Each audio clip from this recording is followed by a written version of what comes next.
苍天在上，我苏家满门忠义，只求护家护国，却被昏君与奸佞构陷，落得满门抄斩的下场。我入宫为妃，从不争恩宠，从未沾半分君恩，到头来反被诬陷是不祥之人，囚于这冷宫等死。若天有灵，佑我今日不死，他日出宫，必召集苏家旧部手撕奸佞，推翻这昏君暴政，还天下一个海晏和亲，要让这腐朽的大印换个天。火是天火，难道真的是苍天在庇佑我？上天神明，若您听得见我说话，就请再降一把天火吧，这点暖意还驱不散这刺骨的寒。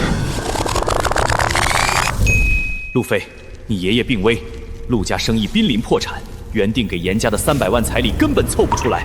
你爷爷唯一的遗愿就是年底前看着你结婚成家，这是他最后的念想啊！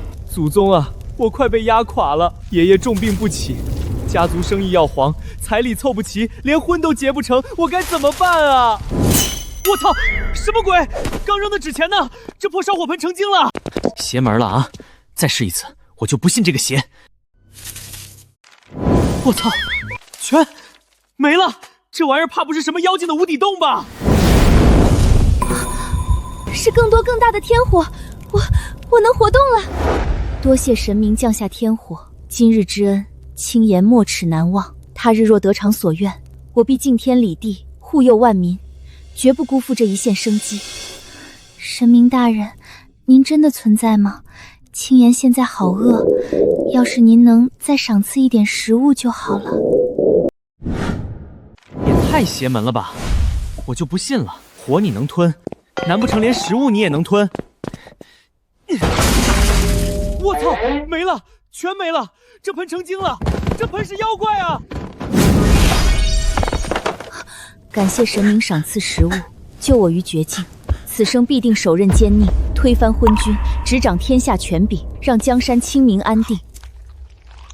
我要推翻如今这个大印王朝，做大圣王朝唯一的女帝。我要让这昏暗的天下重获今生。妈，轻点轻点，耳朵要被你揪掉了。揪你耳朵都是轻的，说什么烧火盆成精？我看是你脑子缺根筋。不想重振家族，不想完成你爷爷心愿就直说，都这种时候了还故意气我是不是？妈，我真没骗你，这盆邪门的很，纸火馒头苹果扔进去全凭空消失了，渣都不剩。我倒要看看这破盆怎么吞。咋回事？奇了怪了，明明连吃的带火全吞了，现在怎么不吞了？邪门了，这妖盆难道还看人下菜碟不成？大小姐，属下等皆是老将军旧部，老将军待我们恩重如山，苏家蒙冤，我们比谁都痛，就算呼出性命，也愿跟着您推翻昏君暴政。可如今世道难啊，恰逢荒年，粮食比金子还贵，我们手里别说招兵买马的粮，就连兄弟们的口粮都快断了。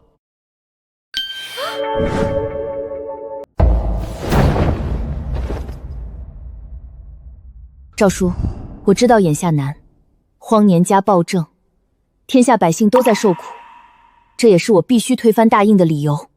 苏家世代镇守边关，除了明面上的产业，先祖还留下了秘藏的宝藏，足够支撑我们的开支。你们放心，至于粮食，我自有办法。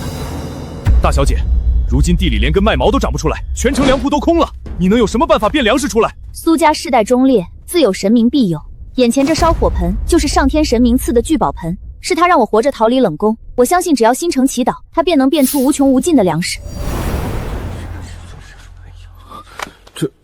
这普通金盆怎会有这般神通？信则有，不信则无。你们若愿随我成事，便随我一同对着聚宝盆虔诚祈祷。别对着破盆瞎琢磨了，快和你爸一起想办法，让陆家生意好起来，再和严家联姻，否则我饶不了你。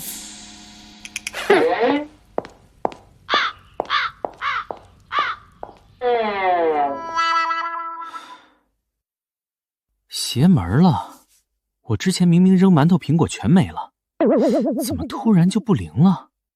总不能真是我眼花了吧？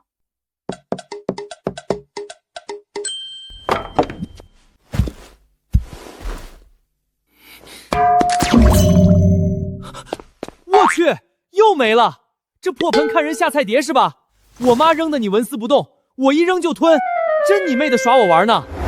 大小姐，世上哪有什么神明？这普通金盆，怎可能变出粮食？纯属天方夜谭。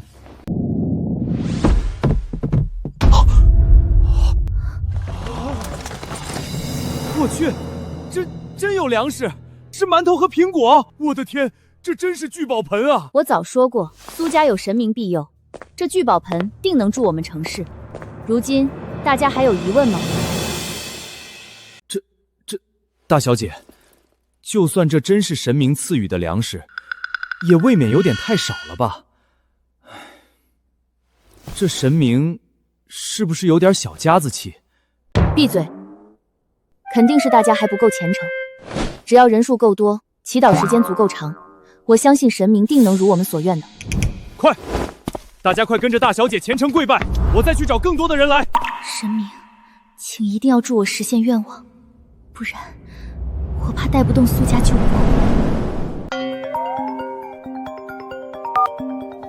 喂，爸，什么事儿？路飞，赶紧去仓库，家族生意不好，一大批的米面粮油、零食面包即将过期，今天必须处理干净，别占库房。啊，又处理过期食品，搬出去扔太麻烦了，还得找车。废话，赶紧去，别磨磨唧唧。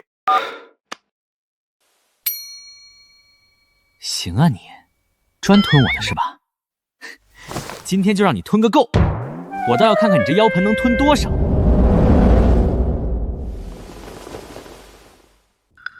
大小姐，我们这都跪了1个多时辰了，盆里连个粮食渣都没冒出来，莫不是神明能力有限，就这点东西根本不顶用啊！休得胡言！神明在上，岂容你妄加揣测？定是今日人多心杂，少了敬畏之心，都给我收心凝神，再随我跪拜。若有一人敷衍，休怪我按军法处置。神明在上，我苏青言以性命立誓，若能蒙神明垂怜，赐我粮食，助我聚兵起义，他日登临女帝之位。凡神明有所求，赴汤蹈火，在所不辞。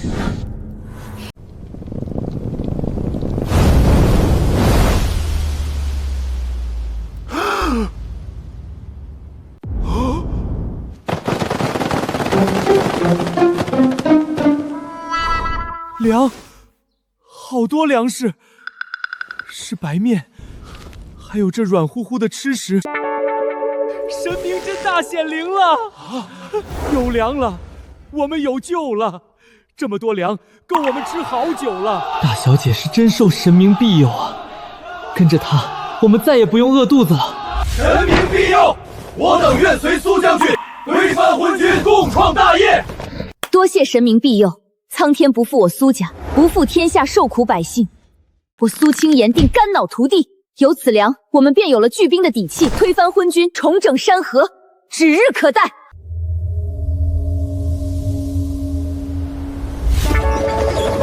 让你吞，使劲吞！我倒要看看，你这破盆到底能装多少！我操！啊，真全吞完了，满满一仓库的过期货，你居然真一点不剩！我全吞了！我操！这盆里咋还冒人声？真藏妖精了？啥玩意儿？他喊我神明，还要立太庙，奉养我？好家伙！我也是来拜神的，却平白捡了群信徒，光给吃的，我啥也捞不着，太亏了。既然他们把我当神，那不得高低要点儿香火钱？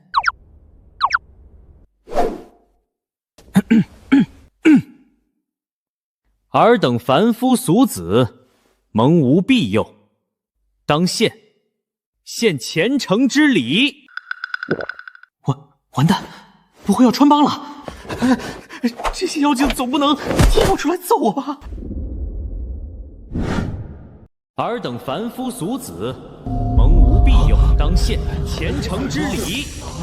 这金盆里传出声音，难道真的有神明？可神明的声音怎会如此年轻，还略带几分飘忽？放肆！神明神威岂容尔等妄议揣测？全部俯首轻生，不得有半分不敬！好险，原来他们真把我当神明了。不管了，家族没钱周转，高低敲诈一笔再说。尔等凡夫心不诚，竟敢欺疑本尊神音！再敢瞎逼逼，再敢乱议论，本尊直接断了你们的供给，让你们喝西北风去！让你们喝西北风去！神明息怒，我等只是初见神威，惊寒失态，绝无半分冒犯神威之心，求神明宽恕。我等绝无半分冒犯神威之心，求神明宽恕。哈哈，还真好玩。那边到底是些什么样的傻子？说话还文绉绉的。算了，管他呢，敲诈要紧。既然知罪，那本尊便饶过你们这一回，速速将尔等……古人咋说来着？哦对，速将珍稀宝物献上来，以表诚心。诚心够了，本尊自然继续罩着，是助你们成事。神明恕罪，是轻言考虑不周，未备献礼惹神明动怒。今日愿献上苏家世代传承的至宝，以表我等赤胆忠心，绝无二心。属下愿倾尽所有，献尽身上金银玉饰，以敬神明。我靠，真金白银，还有古董玉，这下发大财了，可以拿去还债了，家族生意有救了。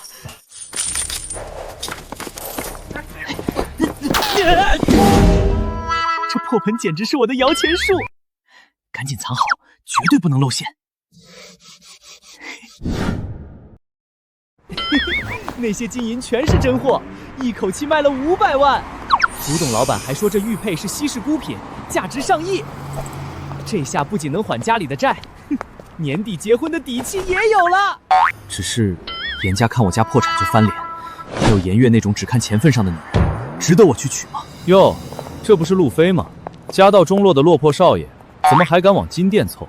这可不是你这种欠着债连彩礼都拿不出的人能来的。还用问？肯定是走投无路，变卖家里破烂填窟窿吧？真够惨的！我闺蜜颜月直接跟你分手，一点不冤。哼，果然是物以类聚。颜月嫌我家破产拿不出彩礼，身边一群都是只认钱的势利眼。怎么被我说中了？你那卧病在床的爷爷还盼着你年底结婚冲喜，就你现在这穷酸样，哪个姑娘肯跟你？嘴巴放干净点！谁说我没女朋友，结不了婚？我现在不仅不是穷光蛋，还是亿万富翁。颜月因为彩礼退婚，那是她有眼无珠，迟早哭死。路飞，你穷疯了吧？还亿万身家，有女朋友，有本事把人叫出来，让我们开开眼啊！就是，打肿脸充胖子有意思。你要有钱，至于拿不出彩礼被甩？现在还装富豪，可笑至极。这就是我女朋友送的定情信物。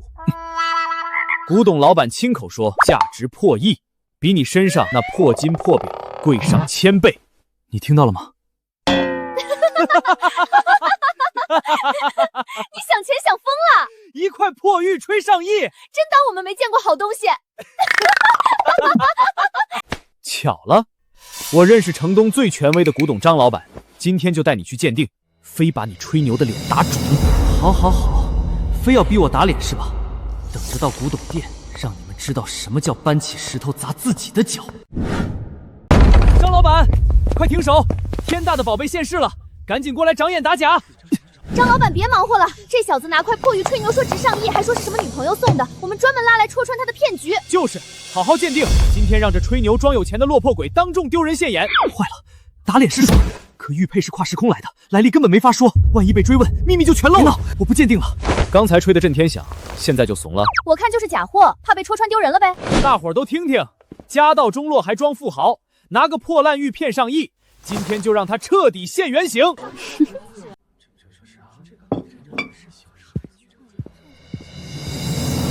宫廷暗文，赤血玉质，麒麟踏云，这是大圣王朝开国女帝的贴身至宝——麒麟血玉啊！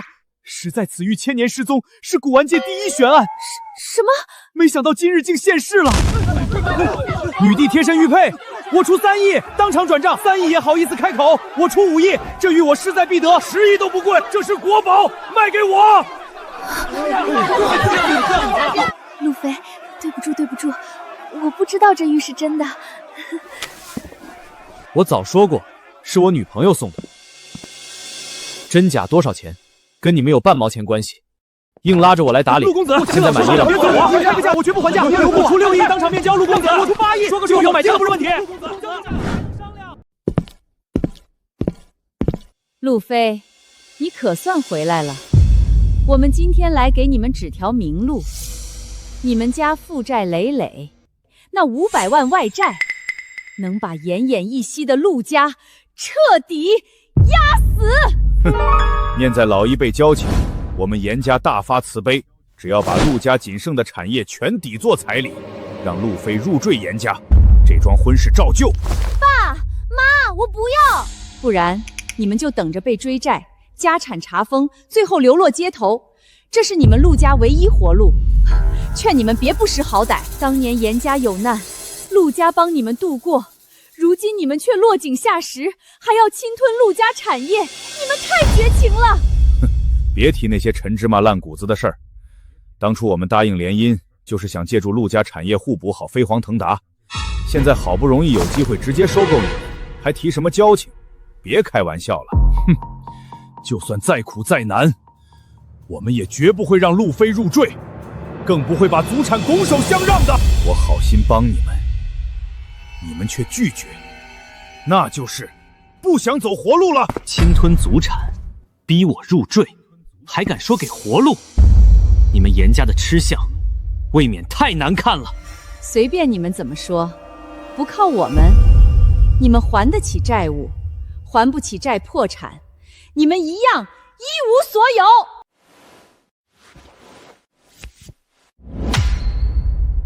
500万，我现在就有，1分不少，用不着严家施舍。好笑，你说有就有呀。500万又如何？不过是杯水车薪。陆家偌大的产业，这点钱填窟窿不够，你们照样翻不了身。别好心当成驴肝肺，现在给你们最后一次机会，带着你爸妈跪下认错，求我们严家收购产业，我还能留你们一口饭吃。否则，我们立刻联合所有债主上门逼债，让陆家彻底消失。到时候你们连哭的地方都没有。想要陆家屈膝，拱手让出祖产，你们没这资格。告诉你们，我这块玉起码价值5个亿。看最后我们2家是谁收购谁。我还以为你有什么底牌，原来是拿块破玉装神弄鬼。就算吹破天说值上亿，也是有价无市，根本换不来1分钱救陆家。一块破烂古玉也想当救命稻草？路飞，你真是穷疯了！这样自欺欺人有用吗？以为这样就能挽回你们家的尊严？哼，做梦！陆小兄弟，我带着圈内顶尖藏友连夜寻过来，只为这块麒麟血玉啊！现在他在圈里传疯了，无数人做梦都想拿下他呀！鄙人主营全域地产，流动资金随手可挪数10亿，3亿，我当场全款转账收玉。哼，3亿，你也好意思开口？我手握私人馆藏100亿藏品，出价5个亿，我志在必得。我追加到10亿。我非常痴迷大圣女帝，只要小兄弟愿意割爱，鄙人名下价值数百亿的集团股份都可折算给你。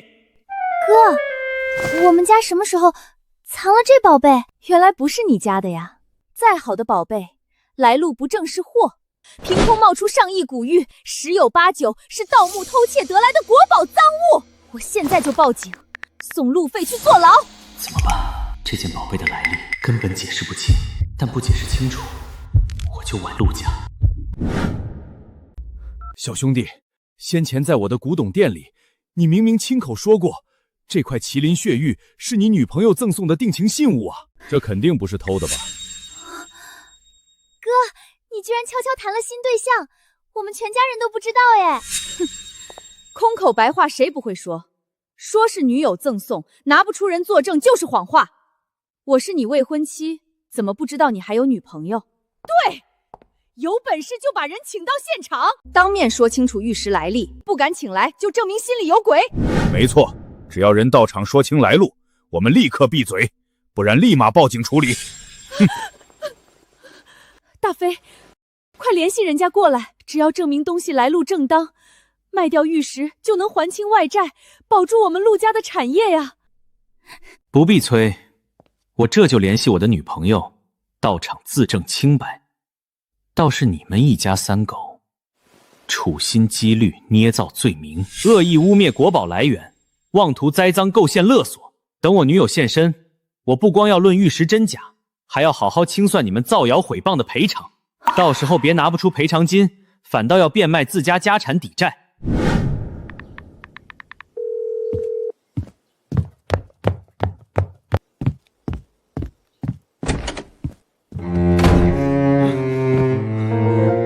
完了，随便撒个谎而已。现在全世界都等着看我女朋友，我上哪儿找个女朋友啊？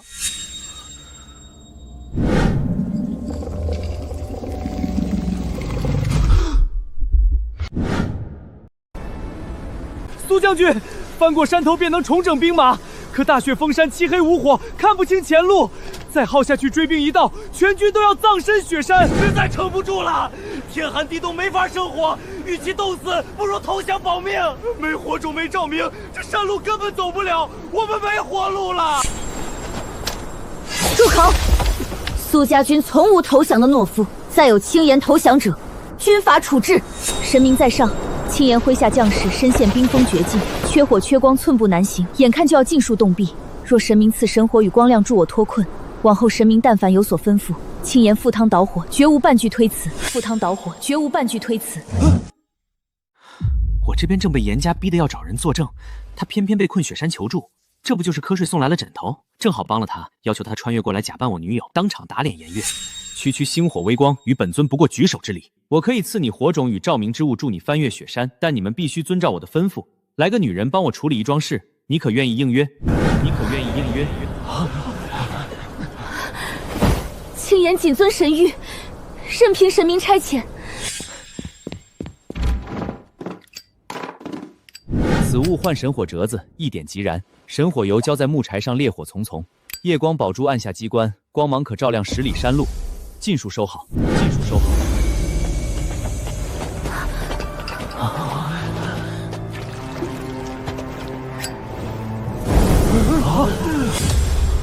神明现灵了，有火有光，我们终于能走出雪山了。多谢神明庇佑，苏将军千秋。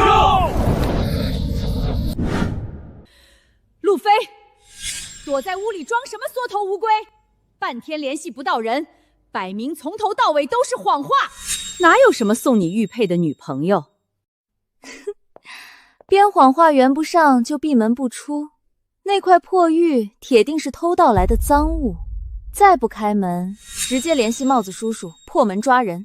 张老板和各位藏家都在这等着作证，今天必须拆穿你偷窃国宝的勾当，等着陆家彻底破产查封。不会真是大飞随口吹牛吧？真找不到人过来作证，我们不仅保不住家产，还要摊上官司。不，哥不会骗人的。可这么久没消息，我心里也慌。别跟他耗了，一起撞开房门，当场抓现行。可恶，路飞你怎么回事？你到底是何方神圣？苏将军，万万不可！我们凭神明所赐的火种与光源，顺利翻越雪山。周边3支落难义军，近1000名流离百姓，约定今夜连夜赶来归附投军。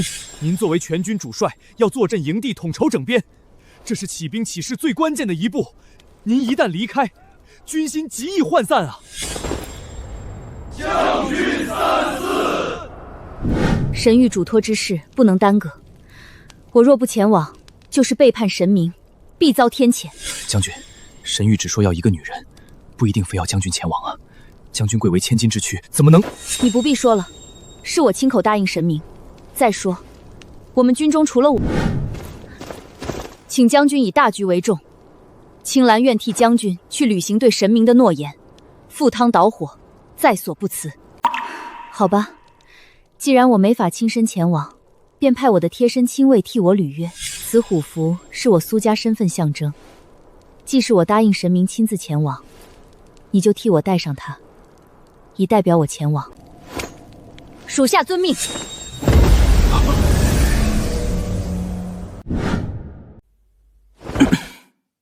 她是大圣王朝开国女帝的嫡系后人，麒麟血玉是女帝祖传珍宝，辗转交到她手中，她感念缘分，将玉赠予我，来路光明正大。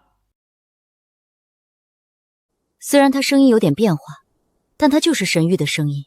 难道她就是暗中帮小姐和苏家的神明？和想象中的神明差距很大，这难道就是神明所在的世界？果然光怪陆离。张口就编后人身份，市面上随便找人都能编一套身世，没有实打实的物件作证，全是串通好的谎话。谁敢质疑我们偷的？这都是我家小姐的物品。诸位，古籍明确记载，此虎符与血玉本是一套宫廷至宝。当年女帝临终前将虎符交由血脉后人保管，此物民间没有复刻，各大博物馆也无馆藏，全世界仅此一件。能拿出虎符的，必然是女帝正统后人了。听到没有？还要报警吗？真是狗捉耗子，多管闲事。不对，还是不对。我们从进门开始就守在1楼客厅，这卧房明明在3楼，我们眼皮都没眨过，压根没瞧见这个女人上楼，凭空出现在房间里，铁定是提前躲在屋里串通演戏。没错，凭空冒人根本不合常理，猫腻全在这儿。这位美女，我们全家整日待在家里，家门紧闭没开过，从来没有开门迎客，你究竟是怎么进到3楼房间的？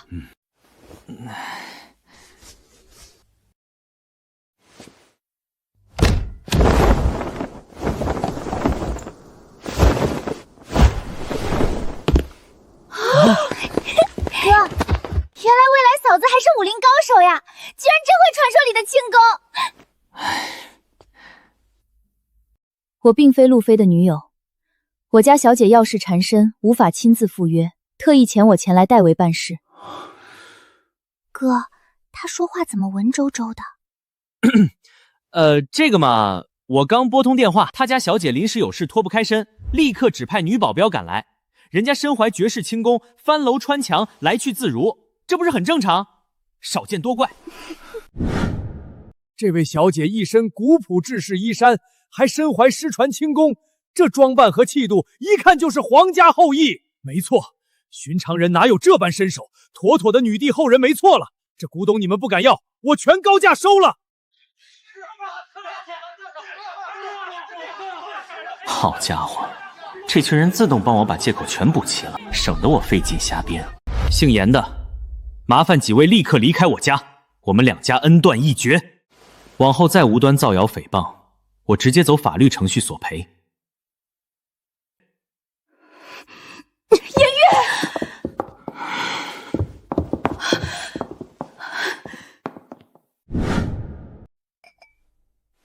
青兰小姐，今天全靠你帮了我们陆家，不然家产都要赔光。大恩不说客套话，我敬你一杯。对呀，没想到严家那么不是东西，原来一直觊觎我们陆家产业。青兰小姐，看你气质又飒又利落，你家小姐得多好看啊！她是做什么的？对，我们实在好奇，大妃走了什么狗屎运，才找得到这种白富美当女友？有当爸的这么损儿子的吗？你就差没说癞蛤蟆吃天鹅肉了。哥，青兰姐姐颜值没得说，但穿衣言谈怪怪的，压根儿不像咱们本地人，是不像我们这个世界的人。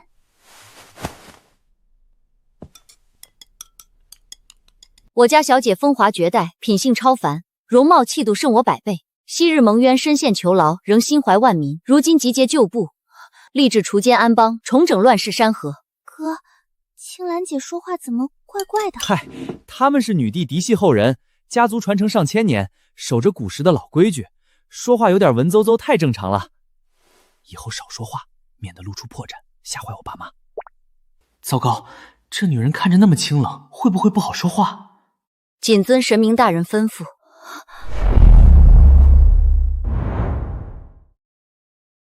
不是，神明大人，这教法也太离谱了！人家宗族内部的专属教法，外人听不懂很正常，别注意这些细节。吃饱了吧？我们出去聊聊玉石买卖的事儿。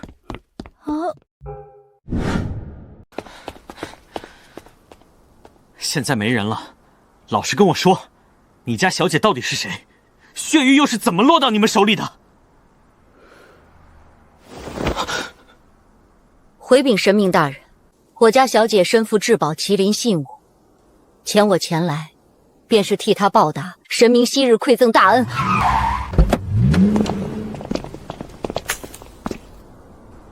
哼，刀疤虎，这人背后的老板早年和爷爷有过合作，但是爷爷没答应。这些人背地里干涉黑的勾当，怎么突然找上门？哼哼，路飞，刚听说你家翻出天价古董，先前陆家生意亏空，陆老先生还欠我们一笔陈年欠款，现在该还了吧？我爷爷借了你们钱，证据出示一下，欠款数额我现在就能当场转账结清，一分不少。嘿嘿，钱我们不收，就稀罕你手里的古董。什么古董？我们没有，有也不会给你们。没得商量，那你就是想敬酒不喝喝罚酒喽？不好，这些人想来真的，我怎么斗得过他们？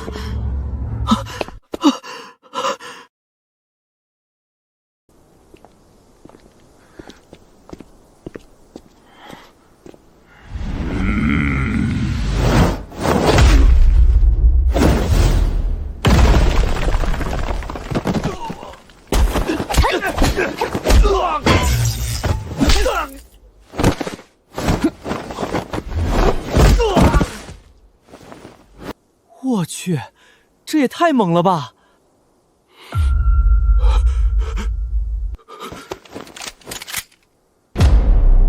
路飞，你什么时候雇佣了这么厉害的女保镖？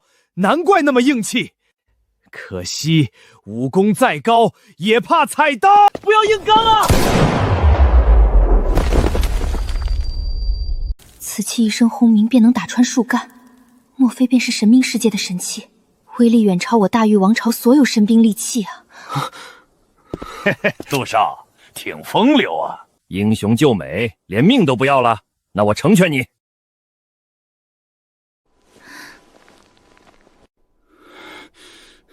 你这女人敢坏我的好事，先送你归西吧。小五，你怎么没穿好衣服就跑出来救哥哥？这边危险，快点回去！你妹妹没穿衣服，在哪儿？在哪儿？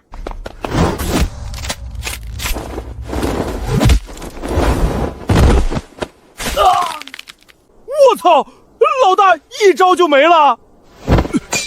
这女人什么怪物？打不过，快跑啊！鬼啊！喂喂，记得清理垃圾。唉，你们这群人也太没情义了吧！遇到难处直接丢下老大跑路。色字头上一把刀，刚才这一眼，把小命看没了吧？就问你后悔不后悔？方才危急之时，神明舍身护我，青兰这条性命自此归于您，往后任凭差遣，万死不辞。好家伙，上来就把命都压我身上了，这礼数实在太重，我有点扛不住啊！哎，行了行了，快起来，举手之劳而已。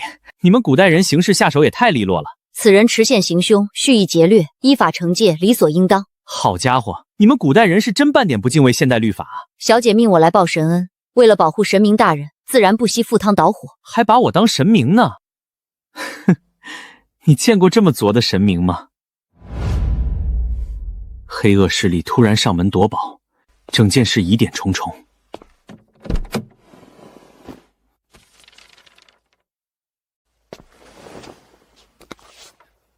洪盛融资集团，原来是严家跟这家披着投资外壳的黑团体暗中勾结，上面记录了严家收购陆家失利，特意委托他们上门抢夺古董。爷爷早年貌似和洪盛有过来往，对方摆明要古董不要钱来的，看来整件事暗藏隐情，没表面这么简单。要是爷爷醒来就好了，可以直接问清楚。喂，哥，不好了，爷爷病情突然恶化，医院事不宜迟，那我们立刻赶往医院。王主任，求求您想想办法，无论花多少钱，都要救活我爸呀！陆家商业人脉都指望他的。陆先生，不是我不想办法，你爸脏器全面衰竭，心脉破派，现代医疗手段无力回天，准备后事就好。就是，我师父是全市心内权威专家，省院特聘名医，他判定救不活的，全江城就绝对没人能治。别白费功夫了，多少高官富商找王主任看病都要排队，他给的诊断不会出错。认命吧，再折腾也是浪费医药费，我们也是为你们好。我爷爷的病根是陈年心脉旧伤，你们全程只用西药被动维持，没有针对性调理固本，不是病症无解，是治疗思路死板局限，医术和服务态度全都不及格。小子胡说八道！王主任深耕临床30年，发表数十篇医学论文，业内鼎鼎大名，轮得到你来指点医术？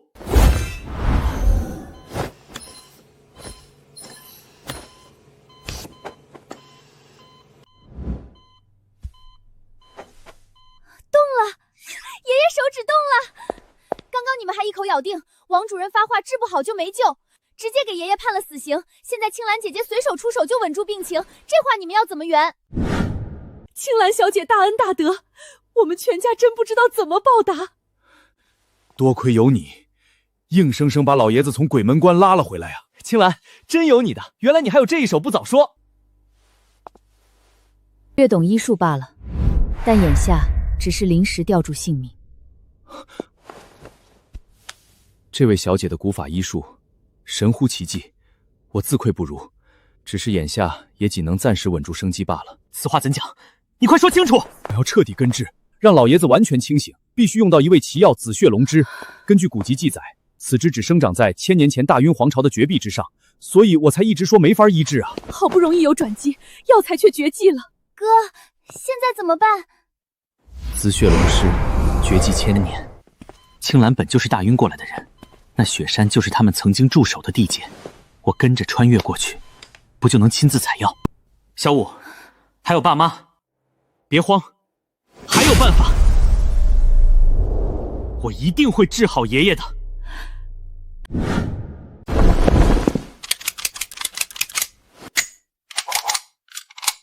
古代应该大多是深山老林，是匪患，样样都有，多带点东西准没错。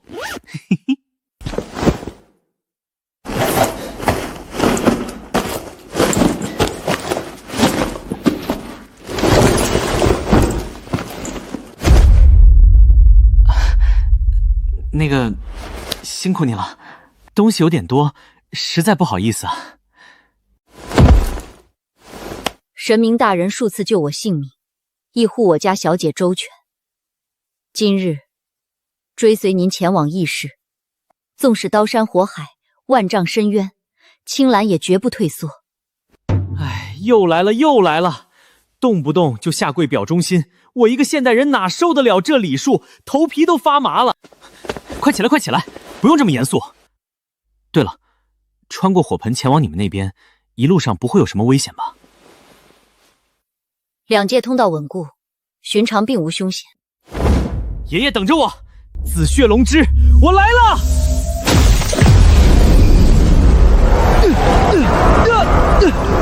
我去，不是说通道没危险的吗？这狂风乱扯的也太要命了！我没想到这通道对神明居然有反噬作用。原来你会武功才没危险。不过现在还把我当神明啊？你有见过这么菜的神明吗？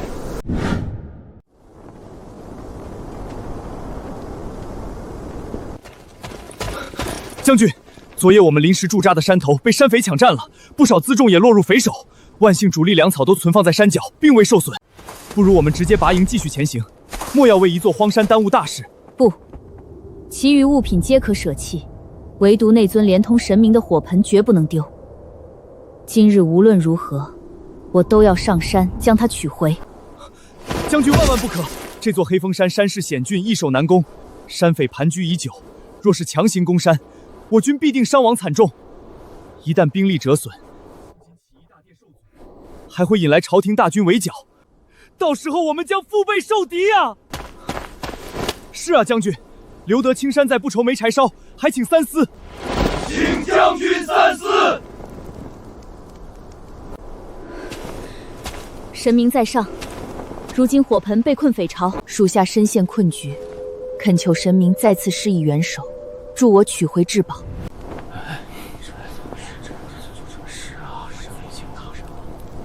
火盆如今还在山顶匪窝之中，就算祈祷，神明又如何得知？说到底也只是一尊金盆，真的能次次显灵吗？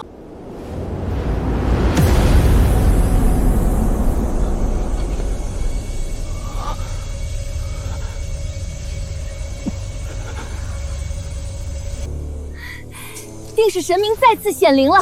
众将听令，随时攻上山顶，剿灭山匪，夺回神盆和所有物资。遵令。都说苏家军势头正盛，我看也不过如此。傻乎乎把营地扎在咱们黑风山脚下，平白送了咱们一大批粮食和物资。大哥有所不知，那苏青言一个女人能拉起这么一支队伍，旁人都说全靠她每日对着屋里那尊火盆祷告，说是有冥冥神明护佑呢。大哥，你不是一直缺问压寨夫人？听闻那苏青言是京城第一美女，容貌身段皆是顶尖。要是能把她掳上山来，岂不是天大的美事？嘿嘿，我倒是馋她馋死了，恨不得把她绑回来，每天晚上为所欲为。什么狗屁神明庇佑，都是无稽之谈。要是世上真有什么狗屁神仙，那就马上给我从天而降一位绝色佳人来做压寨夫人，听到没有？大哥净说笑，天上哪有吊美人的好事？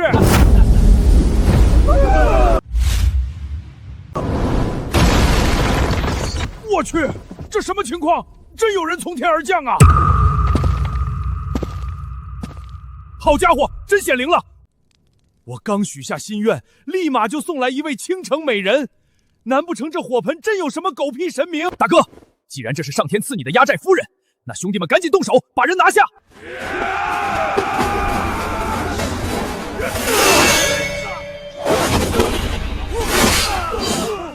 好一个烈性丫头，竟敢在我黑风山的地盘上撒野！所有人一起上，把她给我捆起来！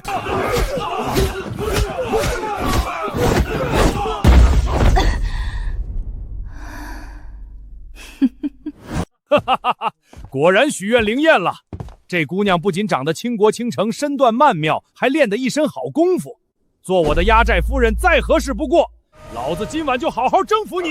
恭喜大哥抱得美人归！哈哈哈哈哈哈！住手！我要的是压寨夫人，怎么还送来一个男的？完犊子！老子穿越的出生点怎么是土匪窝？虽然有枪在手，但对方那么多人，怎么搞？神明大人，你不用管我！神明大人，这年头居然还有人的名字叫神明？有了，他们不是以为有神明吗？老子就是神明啊！一群凡夫俗子，还在痴心妄想天教压寨夫人。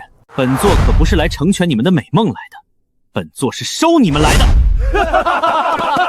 就你一个毛头小子，也敢大言不惭冒充神明，怕不是从高处摔下来把脑子摔糊涂了？也不看看这是什么地方，竟敢在黑风山撒野！小小年纪就学人装神弄鬼，真是不知死活！老子的武功可是……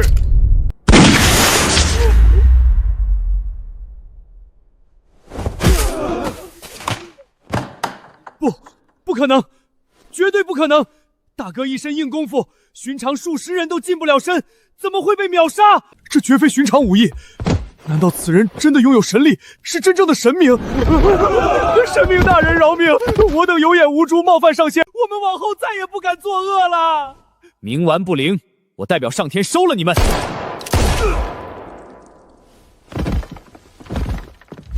神明大人再次出手相救，属下感念恩德，此生必定誓死追随，不离不弃。好家伙，古代人这下跪技能算是刻进骨子里了。不过讲真，被人当成正儿八经的神明捧着，还能一招镇住一群恶人，这体验感直接拉满。既然他这么入戏，那我干脆就陪他演到底，当个至高无上的神明也没什么不好。神嘛，肯定会搭救虔诚的信徒。起来吧，无需多礼。神明大人亲临我们的世界，乃是天大机缘，我家小姐多次受您暗中庇护，日夜盼着能当面拜谢报恩，不知您可否一步一见？算了算了，见面应酬太折腾。我此番过来只为寻一味奇药，你带我前去采药即可。属下记得，是紫血龙脂，属下这就为您领路。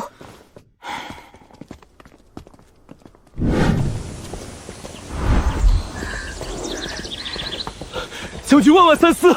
黑风山匪寇盘踞数十年，山上陷阱暗哨遍布，步步杀机。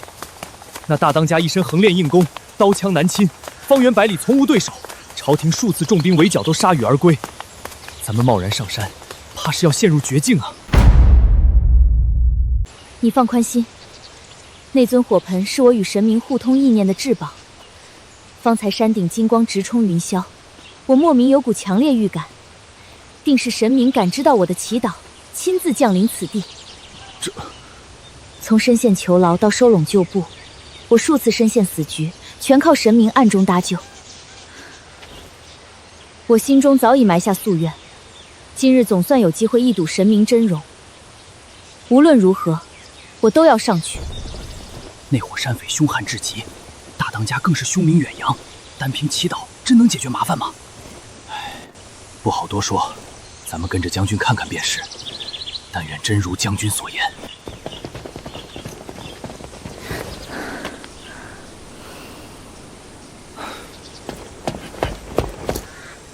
都跟上，保护好将军！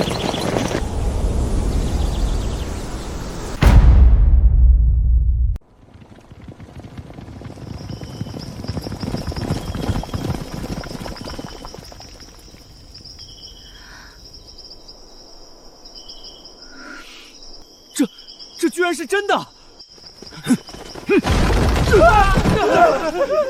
如实交代，方才山上究竟发生了何事？那位降临此地的神人，如今身在何处？饶命啊！方才天降万丈金光，一位神人从金盆里凭空现世。对，我们大当家武功那么高强，在神人面前连一招都撑不住，当场就被斩杀了。那神力恐怖至极，我们哪还敢反抗，只顾着逃命了。传闻果然不假，此山匪大当家横练功夫，早已真至金刚不坏之境，寻常利刃都伤不了分毫。如今竟被瞬间击杀，除了通天彻地的神明之力，世间再无第二种可能。我的天，将军的祈祷真的传到了神明耳中，神明当真下凡除凶了。这等神迹闻所未闻，神明法力简直深不可测。苏将军和神明心灵相通，得到神明保佑，跟着苏将军，何愁大事不成啊！太好了，神明果然在此现身，他数次救我于危难，今日又出手荡平这整座匪寨，这份大恩我铭记于心。诸位听令，立刻分头仔细搜寻，我一定要找到神明，当面叩谢，一偿多年心愿。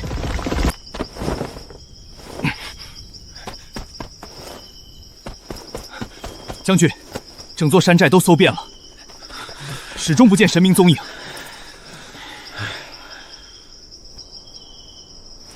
无妨，神明神通广大，想来是特意隐去身形，借此考验我等的诚心。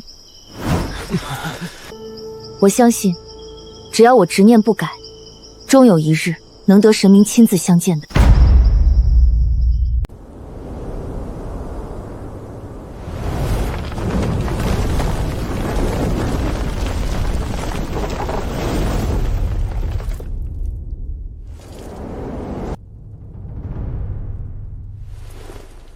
诸位亲眼所见，黑风山凶悍匪寇，武功盖世的寨主，在神明面前不堪一击。如今神明屡次降下神迹庇佑我们，这便是上天昭示。我等起义是顺天而行，有神明护佑，前路再大的艰险也不足为惧。我们推翻苛政，拯救万民的大业，必定能一举攻城。有神明庇佑，我等誓死追随将军，从今往后刀山火海绝不退缩。大业必成！将军所言极是，有神明相助，我军气势已今非昔比。好，如今军心大振，正是出兵的好时机。前方临江城城池富庶，粮草充足，还是大殷的重镇。我们必须即刻挥师进军，拿下临江城，以此作为根基，如同一把尖刀插入大殷的心脏。以往属下总觉得时机未到，不敢轻易进取大城。但如今有神明暗中相助，全军士气如虹，那就依将军所言，即刻整军，开拔临江城。速听令！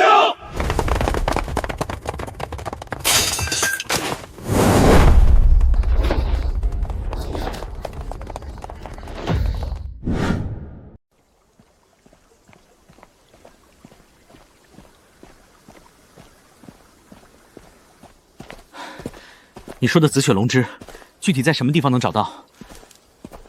可千万别绕远路，耽误了时间。回神明大人，紫血龙之只生长在崖壁幽谷之中。属下昔日游走四方时，曾听闻临江城郊外的深山崖壁上有人采摘到过此灵芝。我们直奔临江城即可。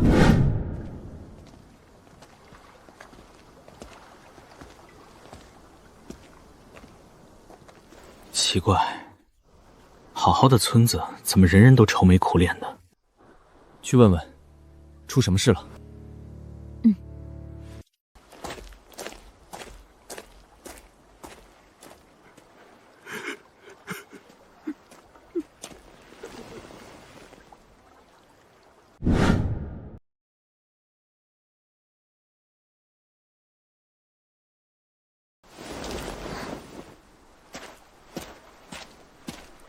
神明大人，此地百姓苦不堪言，贪官常年横征暴敛，将全村粮食、钱财与贵重物品搜刮一空。如今他劣迹败露，怕被朝廷追责，竟把所有民脂民膏全都沉入这片禁海湖中，随后独自逃命去了。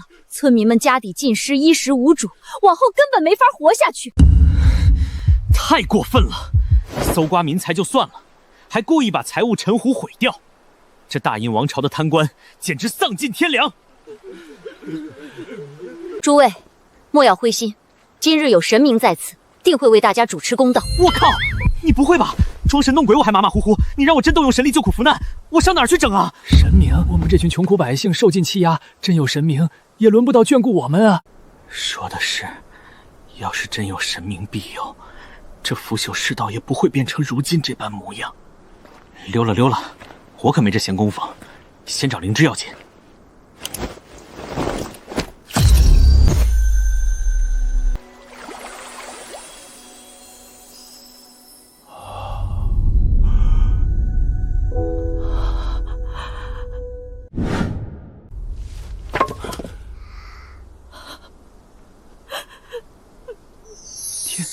天降神光，这莫非就是传说中的神力？之前黑风山有神明降世斩杀匪首，原来传闻竟是真的。各位不必疑虑，眼前这位正是下凡济世的神明，他定会施展神通，解救大家于苦难之中。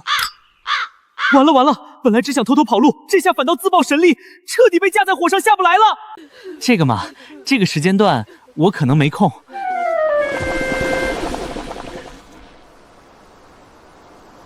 神明在上，求神明大发慈悲，救救我们！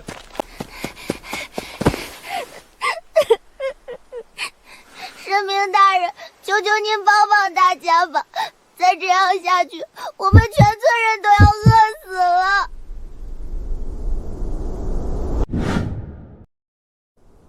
行了行了，都先起来吧，这事儿我接下了，保证帮你们把沉入湖中的财物全都捞回来。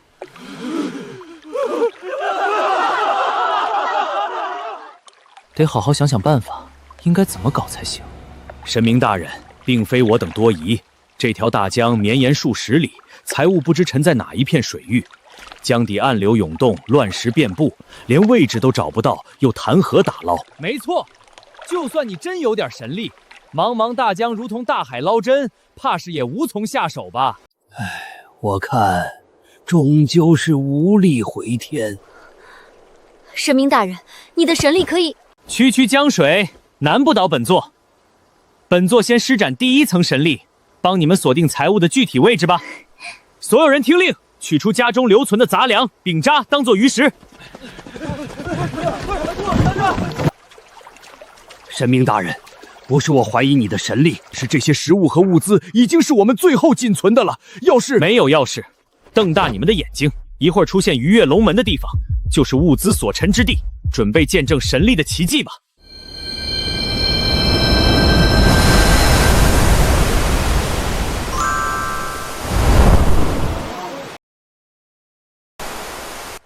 神迹，真的是神迹！百鱼朝拜鱼跃龙门，这是传说里才有的天地异象啊！是我有眼无珠，竟敢质疑神明，罪该万死。活了一辈子，从没见过这般景象，这绝对是无上神力呀！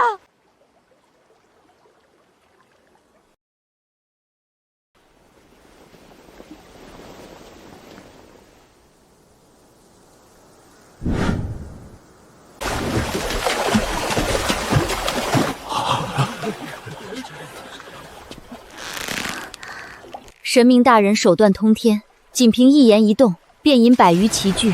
鱼跃龙门只是物资所在，此等神通，凡人望尘莫及。这哪是什么神力，不过是鱼群被集中，海底下有巨大沉雾，紧急之下跳出江面而已。居然没人想得明白原理，果然知识就是力量，不对，知识就是神力啊！不过是第一层神力罢了，诸位不必大惊小怪。我刚说了，鱼群聚集之处便是财物沉落之地。接下来我便施展第二层神力，将江底物资尽数取回。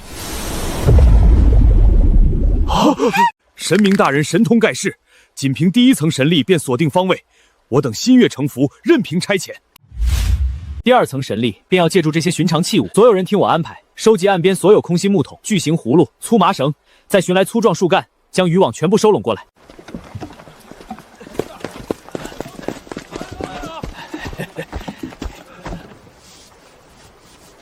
姐姐，神明大人要这些东西干嘛？嘘，我等凡人无法胡乱揣测神意。神明大人，这些真的能把江底的东西拉上来了吗？你们系紧安全绳，缓缓潜入江中，找到沉底的香味，包裹后用绳索牢牢捆紧，切勿蛮力拖拽。岸上众人分成2队，一队守岸拉插主绳，一队看管浮筒。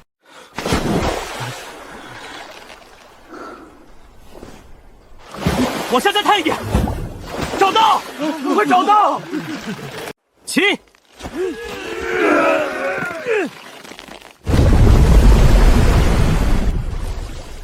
动了，动了！上千公斤的物资真的浮起来了！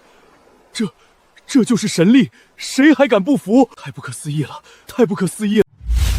神明法力通天，2重神迹接连显现。若非您出手相助，全村人早已走投无路，大恩永世难忘啊！先引鱼群定位，再借气鱼捞宝，2层神通玄妙非凡，属下万分敬佩。神明大人最厉害啦，我们再也不用挨饿了。不过是现代常识罢了，竟被当成神迹。不过被众人敬奉的感觉还真不错，救苦救难也颇有满足感啊！举手之劳，不必挂齿。大家起身收好财物，安心度日便可。神明恩德深重，村里太庙已备好酒菜，恳请您移步赴宴，容我等略表心意。恳请神明一步。我去，当神也还要应酬，实在耽误寻药。神明大人不妨前去，或许能打探到紫血龙之的线索。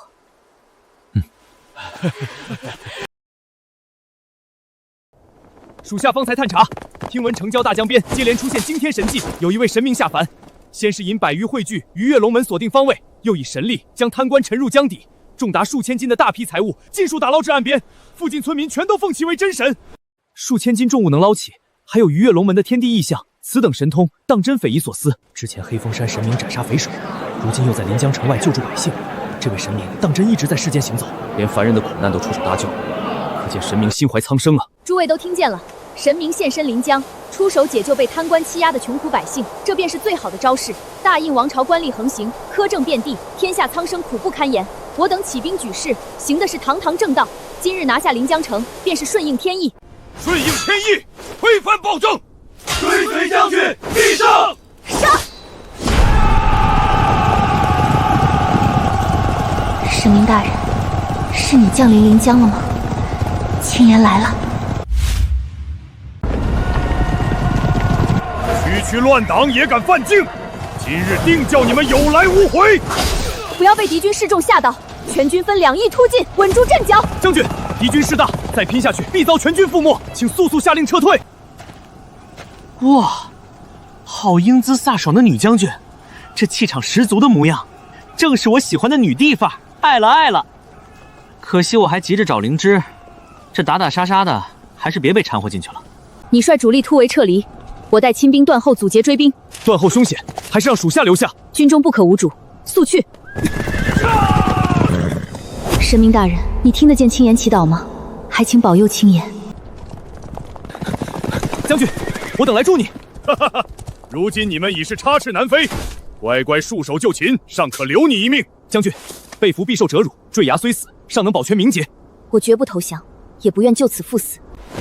神明在上，青颜身陷绝境，却始终坚信您会出手相救。若能渡过此劫，青颜愿终生以身赐主，绝无二心。死到临头还求神拜佛，可笑至极！众人上前，拿下他！我去，原来这位气场十足的美女将军，就是一直向我祈祷的信徒啊！这次要是救了她，她将终生追随我，真的假的？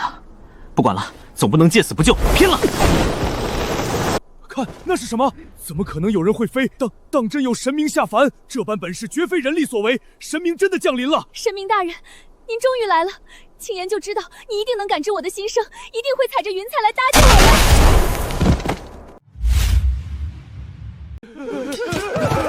们。主将已亡又如何？不过是装神弄鬼之徒。所有人随我上前，斩杀叛党与妖人！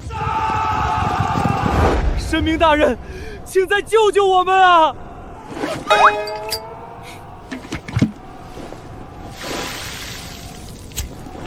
天火，真的是天降神火！莫慌，不过是些旁门左道。神明降的天火虽威势十足，但只能防御。倘若能有一阵东风，将火势引向敌军，便可彻底击溃他们。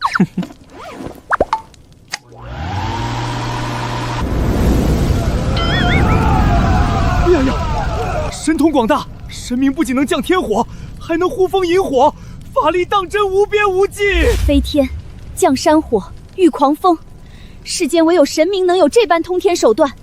我等有幸得神明相助，实乃天大福分，何愁大事不成？冲啊！胜利就在眼前！快跑啊！没想到把现代物品用在战场上，居然这么轻松就碾压对手。幸好我未雨绸缪，出发前准备充足啊！多谢神明数次出手相救，荡平强敌，大恩大德，我等永世铭记。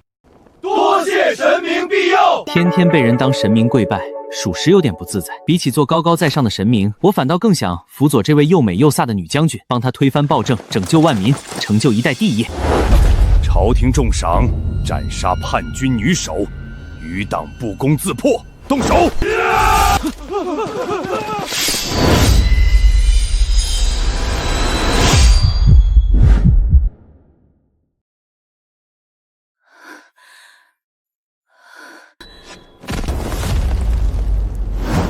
苏将军，这可是万丈深渊，将军这一坠，怕是凶多吉少啊！将军，现在是起义最关键时刻，你可不能死啊！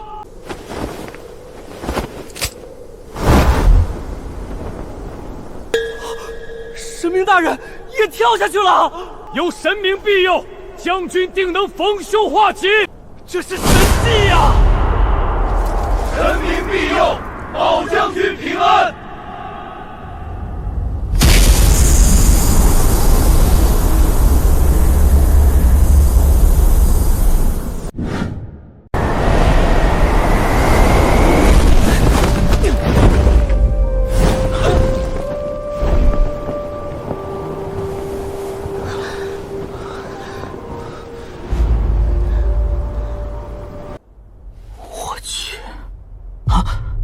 好软好香，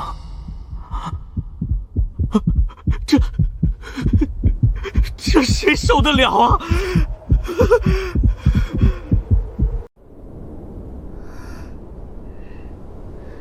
神明大人，我就知道您一定会救我的。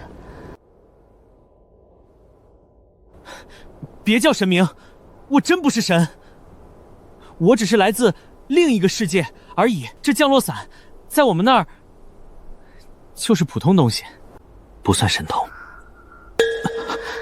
另一个世界，那便是天界了。神明大人果然是从天而降的仙人，普通法器，就让我等望尘莫及。不是天界，就是普通世界。总之以后别叫我神明了。好的，神明大人。得，白解释了，爱咋叫咋叫吧。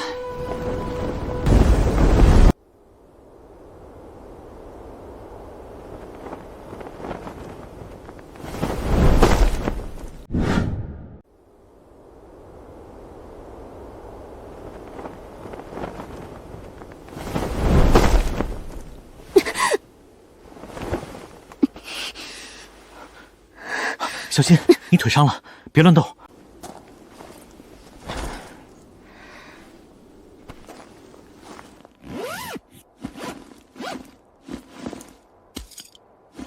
先给你处理伤口，忍一下。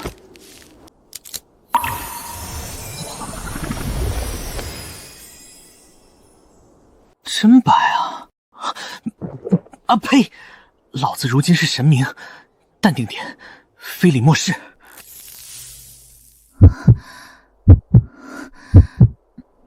那个，别慌，小问题，这种外伤我们那里的药一喷就好。伤口竟然不疼了，止血也这么快，这莫非是天界的神药？普通外伤药而已。先吃点东西垫垫，这是压缩饼干，小小一块就饱了。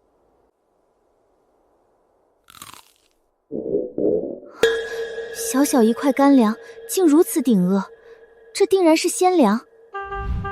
哎，行吧，你说是神物就是神物吧，我就是神，我不解释了。糟糕，我的心跳越来越快，我区区一个凡人，怎么能够对神明动心？不可以，我这是在亵渎神明。咋的了这是？没什么。这美女打仗的时候明明又美又飒，怎么现在变得奇奇怪怪的？搞不懂啊。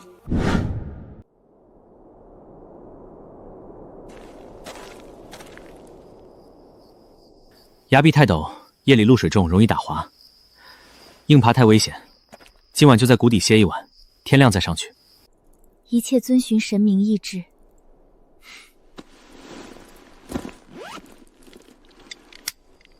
好温暖，好浪漫的月亮呀！这叫节能台灯。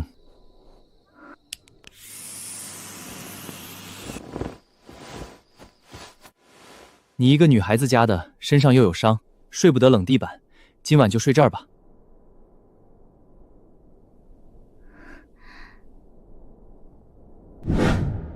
神明大人竟有神力，为我布置得这般细致妥帖，暖光铺地，转电为床。他这般用心，究竟是何用意？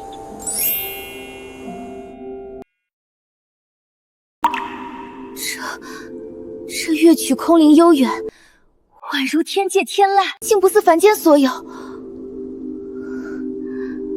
就是咱那一首普通流行曲子，听着放松罢了。苏青言啊，苏青言，你清醒一点。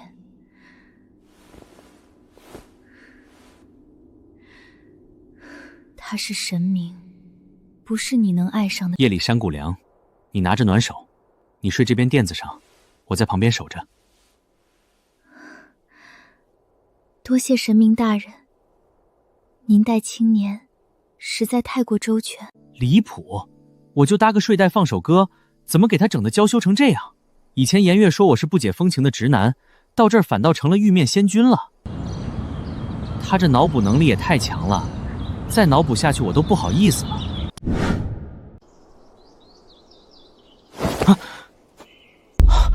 紫血龙枝，那就是能救爷爷的紫血龙枝。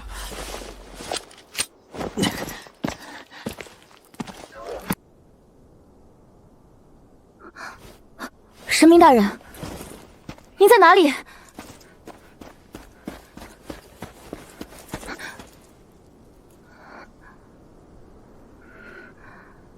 他走了，也是。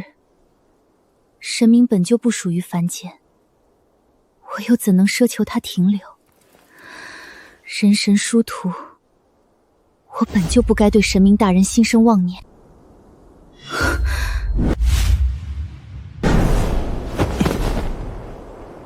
可若我能推翻暴政，登临帝位，成为这大印的女帝，执掌天下，或许便有资格站在他身侧了。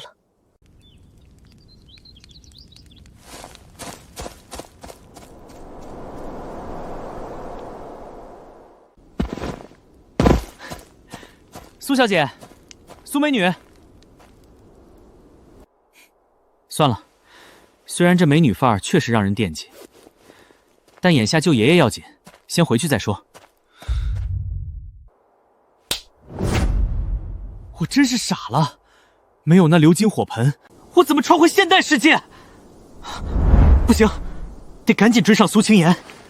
这时代的金盆在他手上，找到他，我才能回家。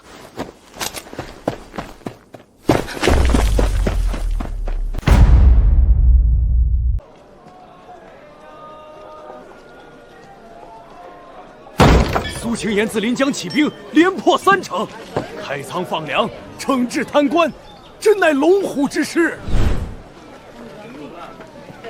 可不是嘛！以前当官的把我们往死里压榨，苏将军一来，田赋减了1半，还帮着修河堤、抚流民，真乃天降明主啊！我听前线回来的人说，苏将军不仅用兵如神，身边还有神明庇佑，不然怎么可能一路势如破竹？照这势头，推翻大印，改天换地，怕是指日可待了。就是可惜，听说朝廷派了镇国大将军魏林，率10万精锐在沧源堵截，两边马上就要决一死战了，也不知谁能赢。可以啊，苏青言，上次谷底还软乎乎的，转头干出这么大动静，这女帝范儿越来越足了。不行，得快点去沧源找到她才行，否则出了什么变故，我就更回不去了。三军听令，左路迂回，中路推进，破对方前阵。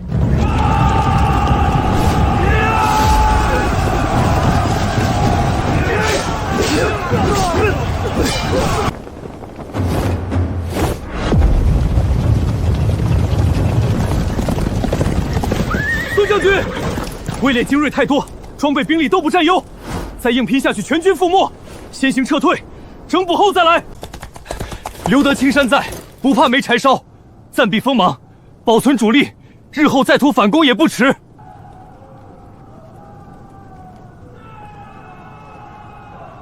我们已经收复了不少城池，今日若退了，确实能保住主力。可魏领得胜之后，必会沿途屠城，加倍盘剥投靠我们的百姓。我们一走，天下苍生又要多受数年苦难。更何况此战胜负关乎天下民心，退了这一次，再想聚拢大势，不知要等到何年何月。属下赞同将军所言，沿途百姓日日盼着王师北上，我们退一步，百姓便多受一日苦。哪怕战至最后一人，今天也不能退。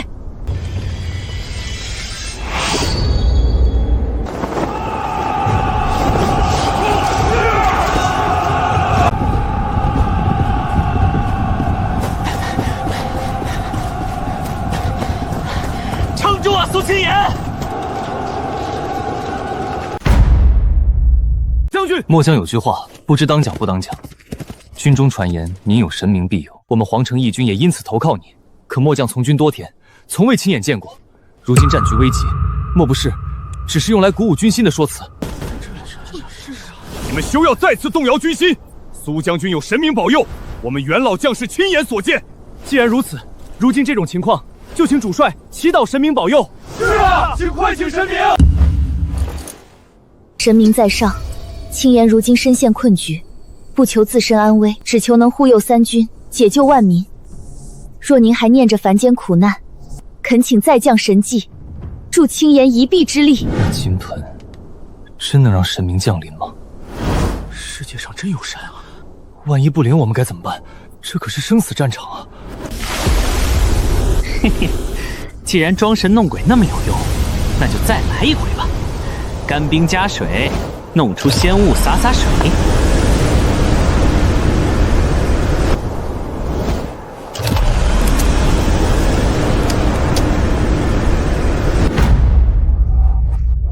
出场牌面必须拉满，干冰造物风扇送风，再补点冷光打氛围。就这阵仗，可这儿不得直接封神？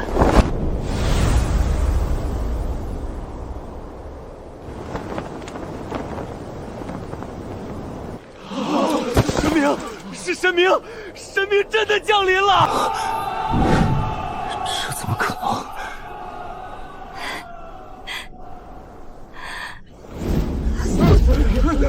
神明显灵了，快退！那是什么东西？难道苏清言真又请来神明助阵了？稳住阵型，不许乱！末将方才有眼无珠。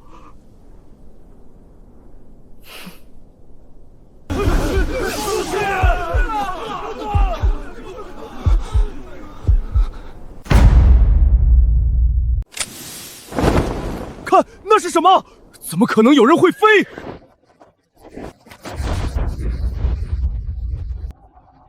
我已看破敌方的阵法，左路3000步卒由绕东侧土坡袭扰后营，放火制造混乱，不必硬拼。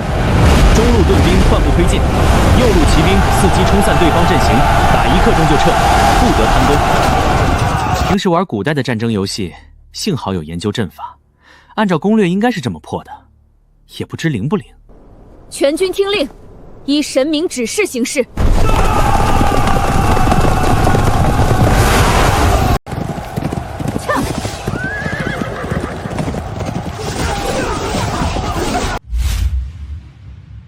够了，鸣金收兵。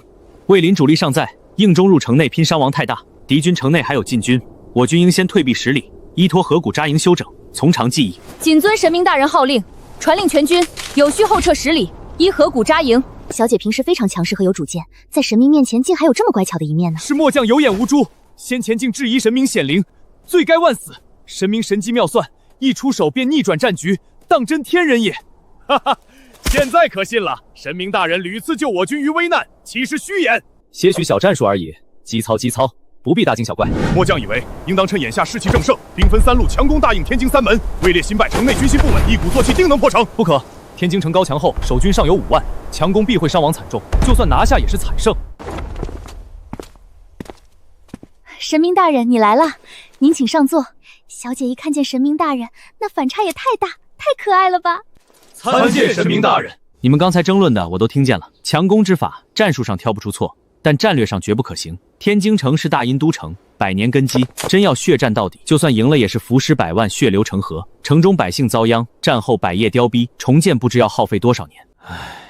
神明大人所言极是，可我等也深知其中弊端，只是若不趁势猛攻，等朝廷各路援军赶到，位列缓过劲来，后患更是无穷，实在是别无他法呀。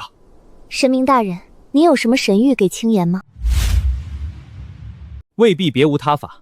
兵法有云：不战而屈人之兵，善之善者也。拿下天津，不必非靠血战。还请神明大人赐下神策。此期分4步，环环相扣。听好了，第一，彻底瓦解大殷最后的民心，派人将我军开仓放粮、减免赋税的政令写成告示，用剑置入城中，再让被俘的守军回去传话，把大殷苛政与义军仁政对比传开。天津城内百姓被盘剥多年，人心思变，不出半月，城内民心尽归我方。妙啊！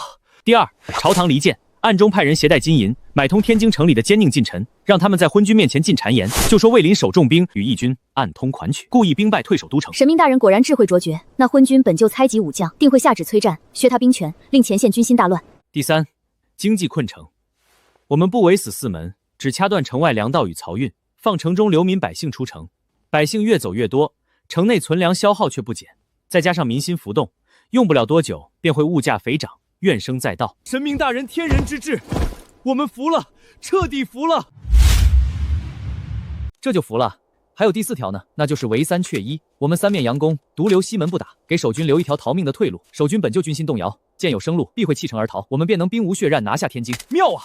此计当真神乎其神，不用拼杀一兵一卒，便能让敌军不攻自破。神明大人竟对人心、朝政、兵法均了然于胸，此等天神之谋略，凡人穷尽一生也参悟不透。以民心为刃，以内乱为锋，不战而胜，当真通天手段。嘿嘿，都被夸的都有点不好意思了。这哪是什么神策啊？不过是比你们多读了上千年的史书，总结了老祖宗的经验罢了。知识就是力量啊！可惜我不能告诉他们，老子是知识之神。传令全军，即刻按神明大人之计行事，各部各司其责，半月之内，定要让天津不攻自破。遵命。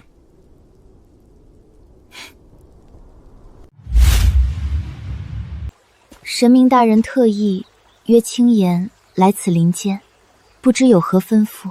跟随小姐多年，从未见过小姐这般娇羞模样，分明是动了芳心。凡女恋慕凡俗男子，小姐偏越神明，果然非同常人。其实今天约你，只是想说说那只鎏金火盆。神明大人说的可是那只通灵神盆？说来也巧，若不是这神盆引来天火，青颜早已冻死冷宫。它本就是你我二人缘分的开端，是天赐的羁绊信物。不是，我的意思是，这金盆你一直带在身边吧？我自然是妥善珍藏，片刻不离身。这是神明与青颜之间的缘分，我定会好好守着。待他日平定天下，登临帝位，我便将它奉入太庙，让世人都记得你我这份机缘。实不相瞒，我现在只想借这金盆一用。神明大人借它是有何用处？神明大人，恕属下多嘴。您若借神盆，莫不是要返回天界？如今天津未破，大运未灭，天下百姓仍在水火之中。这神盆和大人都是全军将士的精神寄托，更是小姐的念想。可否等攻破天津，大局已定之后，再将神盆奉上？小姐那么喜欢神明大人，现在就放他回去，小姐肯定很痛苦的。怎么也要借口让他多陪陪小姐。小姐那么喜欢神明大人，现在就放他回去，小姐肯定很痛苦的。怎么也要借口让他多陪陪小姐。说实话，能和这么飒、这么美的女将军单独相处，换以前做梦都能笑醒。可爷爷还等着灵芝救命，我实在耗不起。更何况我们本就不是一个世界的人，终究是殊途，还是别乱留情分的好。青兰说的没错，我知道世人都说人神殊途，可我偏不信这个理。我就是喜欢神明大人，待我推翻大印，执掌天下，成为这世间的女帝，便有资格站在神明身侧。这缘分，我苏青颜攥定了。啊，这还请神明大人稍作停留，助我拿下天津。到那时，莫说一只神盆，便是这天下，青颜也愿与您共享。那就说好了，等我帮你攻破大印，你就把金盆拿给我。那必须提速才行了。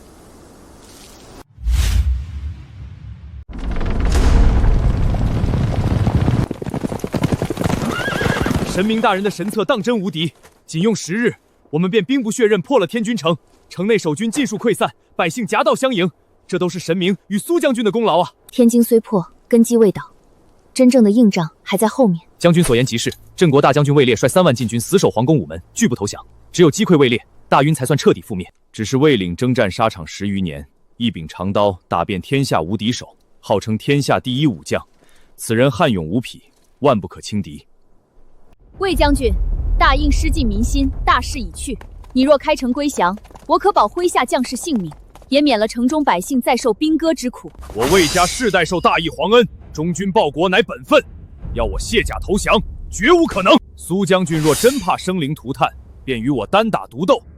你若赢我，我项上人头尽管拿去，禁卫军自然瓦解；你若输了，便即刻退兵，永不再犯天津。将军不可！魏领武力冠绝天下，您虽精通武艺，必就不是他的对手。是啊，将军，万一落败，军心必乱，我们此前所有努力都将功亏一篑。若能换满城百姓平安，换三军少流血，这一战我必须打。能文能武，有胆有识，又美又飒，这女人活该当女帝啊！没想到苏将军一介女流，竟能和天下第一的魏将军打得难分难解，真乃巾帼英雄啊！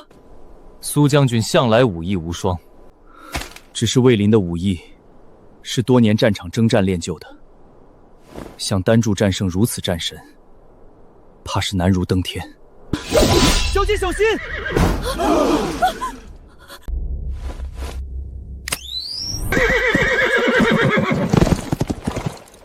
怎么，苏将军打不过，便用旁门左道阴我的马？这就是你们义军的道义？哼！你一个5大3粗的汉子，指名道姓单挑一个女子，她打累了，我来替他打。就你，别输了不认账！哼，我若输了，义军即刻退兵，永世不踏足天津半步。我若赢了，你率全军跪下称臣，缴械投降。魏将军，敢不敢？这话怎么说？他是我的神明，他说的话就是轻言的圣旨。原来如此，好，我有何不敢？我倒要看看你这装神弄鬼的家伙到底有几分本事。陆先生是神明下凡，对付个魏岭肯定手到擒来。可魏岭是天津第一猛将，神明也会武艺吗？要对战便上马，别站在地上装腔作势。我乃上界神明，对付你一介凡夫俗子，何须上马？骑马打架，扯犊子呢！我一个现代人连马都骑不利索，上去不是纯纯送人头？装神弄鬼的狂徒，我今日便斩了你！看我神技，神雷破妄！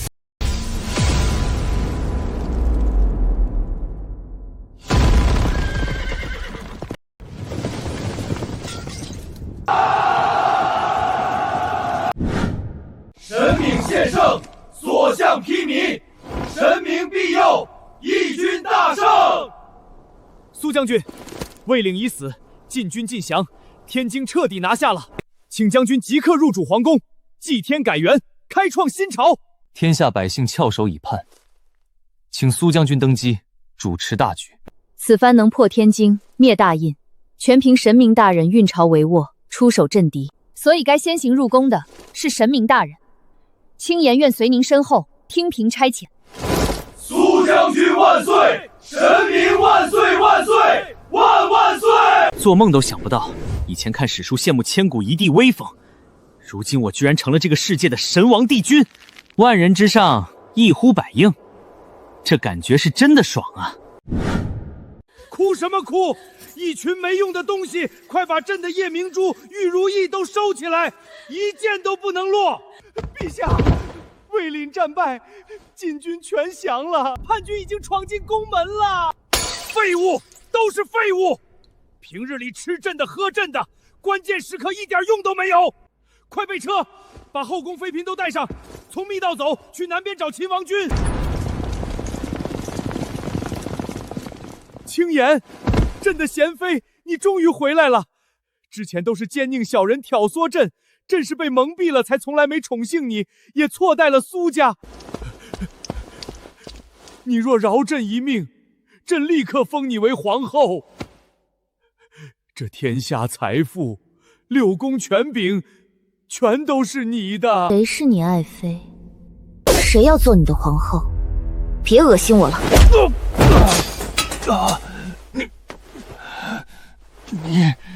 你别不识抬举！各路秦王大军不日便到，你若敢伤朕，定叫你和你的叛军死无葬身之地！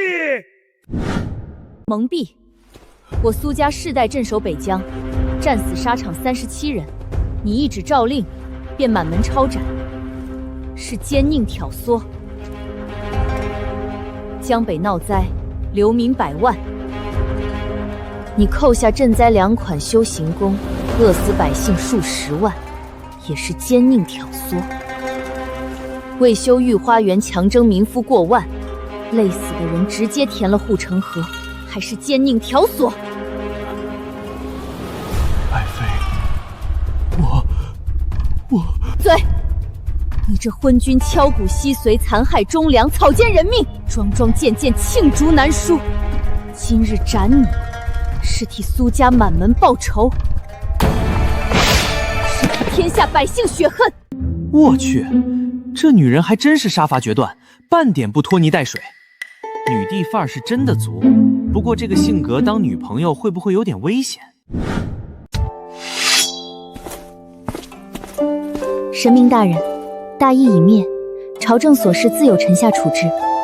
您一路辛劳，我已命人收拾好静怡偏殿，您先去歇息可好？好家伙，前一秒还杀气腾腾，后一秒就这么温声细语了，这反差感也太让人顶不住了。以前生活多落魄，谁能想到有朝一日还能在皇宫里吃香喝辣，美人环绕？这日子简直比皇帝还舒坦，换谁来不得飘啊？神明大人，青岩安排的这些，您还满意吗？路飞，你醒醒，别在这温柔乡里迷失了。爷爷还等着灵芝救命呢。你来这儿不是享福的。都撤了吧，我有些话想单独和你说。如今天下已定，再过些时日，我便可登基称帝。神明大人，不如你就留在这皇宫里，与我一同主宰这万里江山，好不好？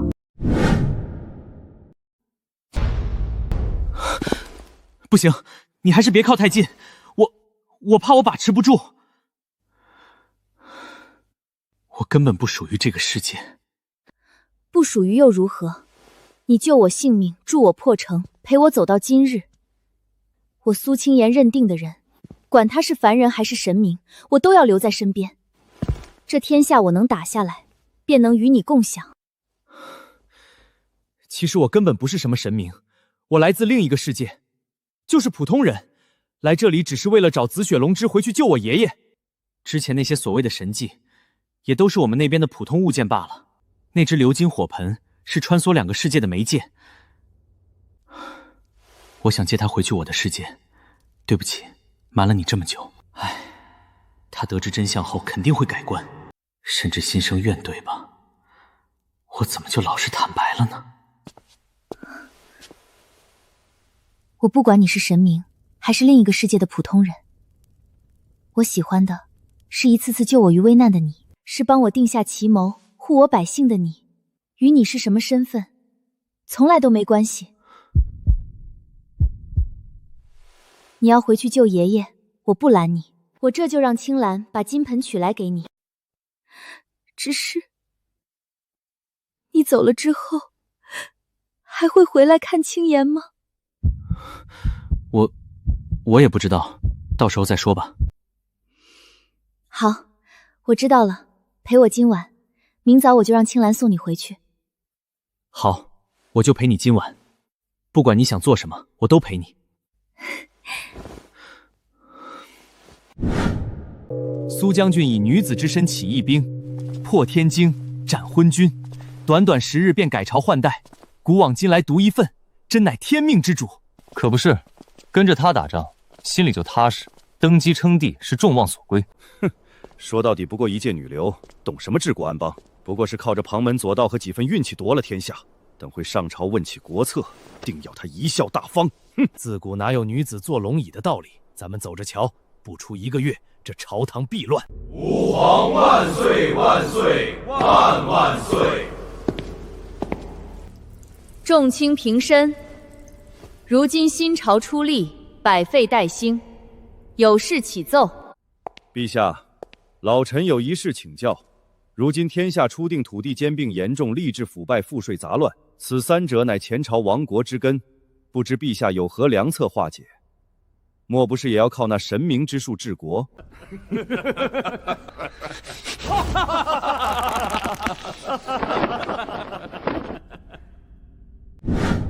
此3事有何难哉？第一，土地之策，即刻清账全国田亩，推行摊丁入亩，按田亩多寡征税，无地贫民免交赋税，同时鼓励开荒，3年免税，让百姓有田可耕，有饭可吃。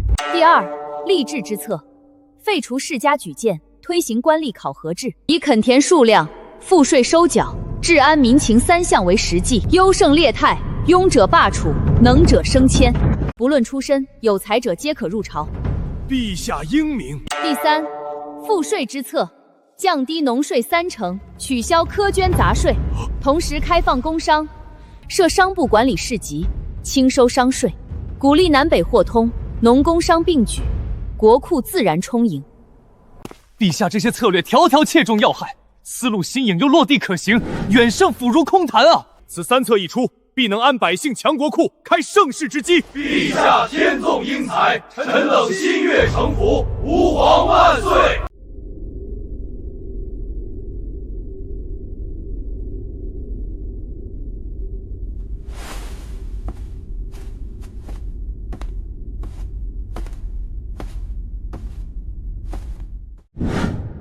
我其实只想推翻暴政，替苏家报仇，真不想当什么帝王。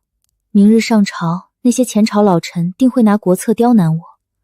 我领兵打仗尚可，治国纠事经验尚浅。这有什么难的？土地就搞摊丁入亩，吏治就搞绩效考核，经济就农工商并行，这些都是后世验证过的路子，稳得很。你懂这么多，在我心里，你永远是无所不能的神明。能遇见你，是青岩此生最大的幸运。在我心里，你也是最耀眼的，又美又飒的女人，早就把我的心勾走了。等你坐稳这地位，就是千古第一女帝，威风得很。张伟、李松当朝非议君主，扰乱朝纲，官降一等。若有再犯，贬为庶民，其余重轻，按方才3策拟出细则，1月内推行全国。出色者，官升1品。臣等遵旨。退朝。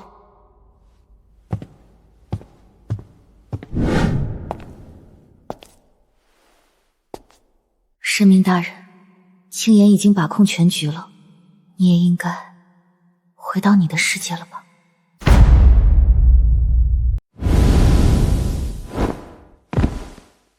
紫血龙之到手，爷爷的病终于有救了。陆老弟，我劝你识相点儿，这个架已经是给你们陆家留脸面了。就是啊，叔叔，别不知好歹。再过些日子，你们陆家这点产业可就不值钱了。严家又来了，上次拿钱砸走他们的时候脸都丢尽了，居然还敢上门。300万，全盘收购你们陆氏的所有产业，包括你们求神拜佛的老古董都收了。现在答应，你们还能拿到点现钱，否则等老爷子一走，树倒猢狲散，到时候你们求着我都未必肯要。爸，你跟他们废什么话？要不是看在往日情分上，我们才懒得接这个烂摊子。严国富，我们陆家就是破产，也不会贱卖给你。我当是谁在这上门逼宫，原来是又是你们。上次被打脸灰溜溜走的事忘了，今天又来演哪一出？路飞，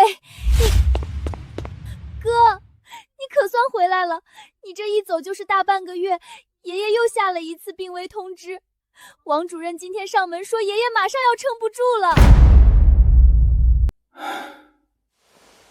陆家产业全靠你爷爷的人脉才能维持业务。听说你爷爷撑不住，很多合作商和客户都跑了。还有宏盛资本那边天天上门逼债，上游的合作商全撤了，公司账上快空了，爸妈都愁坏了。原来我去那边的世界，这边的时间也一样跟着走的啊！我成了失踪人口回归了。听见没有，路飞？没了老爷子的人脉，你们连宏盛资本那关都过不去。现在签了协议，把你们陆家的烧火盆什么的都卖给我们，还能拿300万生活。真等破产清算，你们连住的地方都没有。你消失那么久又能怎么样？是真能变出救命的药，还是能填上公司的无底洞窟窿？别死撑着了，识相点，赶紧签字。这对父女话语中隐隐是冲着那烧火盆来的，难道他们知道了那盆的秘密？不，看他们的样子应该不知道，怕只是知道那是什么老古董。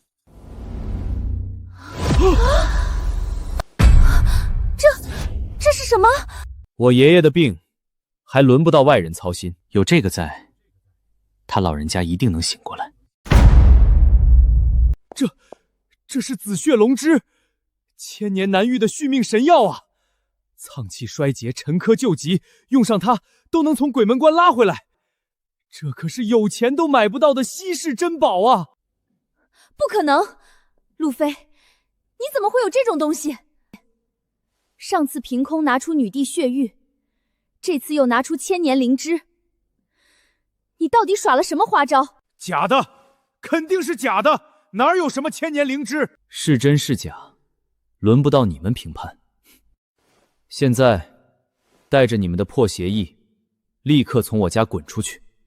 等我爷爷病愈，陆氏只会比以前更红火，就不劳你们费心惦记了。哥，你太厉害了，爷爷有救了，我们家有救了。王主任，麻烦您立刻安排配药，救我爷爷。王主任，我爷爷喝了这个，真的能醒吗？根据记载，紫血龙脂是续命奇药，药力极强。我已经按照药方给他喝下，但老爷子年事已高，器官衰竭日久，能不能扛过来，还要看他自身的造化。醒了，老爷子真的醒了。爸，您感觉怎么样？有没有哪里不舒服？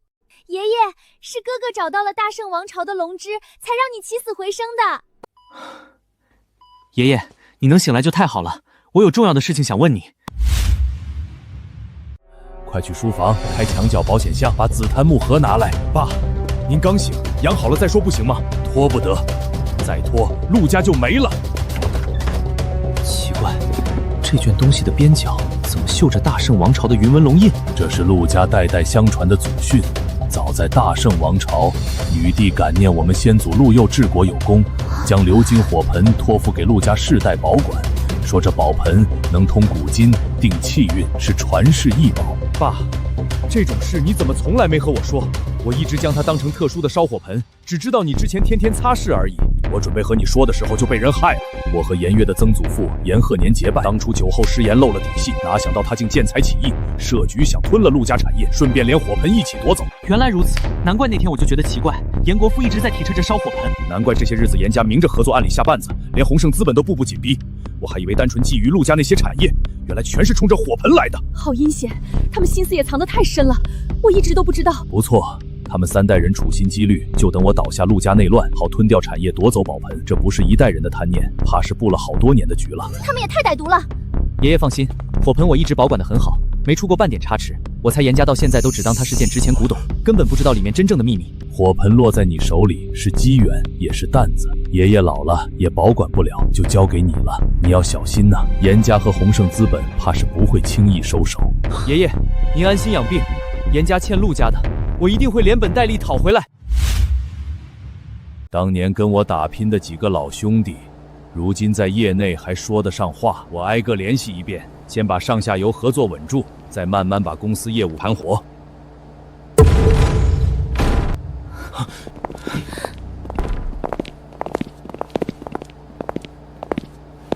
陆老头，别忙活了。这是你当年创业亲笔签的连带担保协议。原来是颜鹤年借的钱，那你找他去啊，找我爸做什么？我爸无力偿还，当然是担保人承担喽。这是当年颜鹤年灌醉我，以2家联姻名义骗我签的。这从头到尾都是你们颜家联合鸿盛设下的圈套。白纸黑字，有手印有公章，法律层完全生效。拿张20年前的套路协议，上门狮子大开口。鸿盛资本就是靠这种碰瓷手段做生意的。陆总，出事了！上下游合作商集体解约，总行也通知全额抽贷，公司账户冻结，还有好几个总监集体辞职了。怎么会一夜之间全乱了？路飞，你不是能拿出血玉掏得出千年灵芝吗？怎么连区区8个亿都拿不出来？我劝你们早点签字，把公司和老宅都抵给我们颜家，我们还能帮你们收拾这烂摊子，别到时候闹得家破人亡才后悔。识时务者为俊杰，3天后我们再上门，到时候可就不是今天这么好说话了。3天是吧？3天后你们要是拿不出实打实的依据，敢碰陆家半分资产和人，我让你们鸿盛和颜家连本带利把吃进去的东西全吐出来。现在立刻滚出我的公司！好，我看你能嘴硬到什么时候。我们走。奇怪，怎么不灵了？这盆难道还有冷却周期，还是什么原因？我居然没法传去大圣。没办法，苏青言那边暂时指望不上了。8个亿的债务，内外交困的烂摊子，只能先靠自己硬扛了。此次推行摊丁入亩，安抚流民，你居首功。朕想赐你侯爵之位，良田千亩。你为何再三推辞？回陛下，臣为官本就该为百姓谋生计，为朝廷分忧愁。新政能成，全赖陛下圣明与万民协力。臣不敢贪功领赏，只求天下太平，百姓温饱，便是臣最大的心愿。好一个百姓温饱便足矣！哼，朝堂之上争权夺利者众，像你这般清正持重的，实属难得。女帝大人为了处理朝政，不敢单思神明大人，让我把盆封起来。也不知这些天神明大人有没有想联系他。朕近日要离宫一趟，朝中的事情暂由你和赵武代朕打理。这只鎏金神盆是国之重宝，朕将它交于你妥善保管，即刻送入宗庙地宫封存。无朕手谕，任何人不得擅动。臣定不负陛下所托，守好朝政，护好宝盆。陛下不可，您刚登基不久，朝局未稳，怎能轻易离京？更何况寻神明大人前路未知，您万金之躯涉险太不值了。朕意已决，不必再劝。青兰，备行装，即刻出发。3天期限已到，8个亿欠款分文未还，今日按程序查封老宅和公司，劝你们配合点儿。这笔债是严家设局骗签的，来路不明，你们说封就封，真当陆家是软柿子？真敢动试试？文书已生效，有异议事后申诉，今天必须执行。签字是不可能签字的，但今天对方人多势众，摆明是要硬吃我们，硬抗只会连累家人，必须想办法先稳住局面。别嘴硬了，签了他，留下所有产业，烧火盆也得留下，给你们一笔钱养老，债务一笔勾销，不然我保证陆氏绝对彻底清零。人长得丑，梦倒是做得挺美。路飞，别死撑了，真把你爷爷折腾出个好歹，得不偿失。所有人马上滚出去，否则我叫人来了。事到如今还死撑，别跟他们废话，直接动手，把陆家砸个稀巴烂。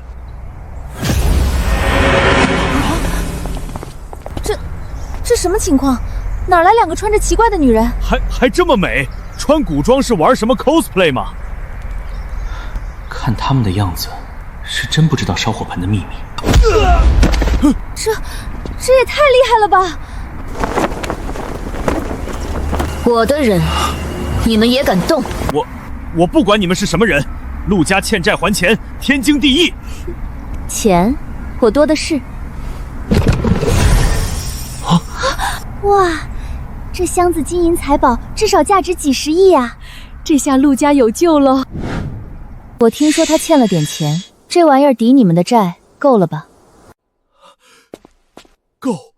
够了，绝对够了。哼，不用给，这笔债是严家设的诈骗圈套，文书和工作人员我怀疑也是假的，陆家一个铜板都不会给。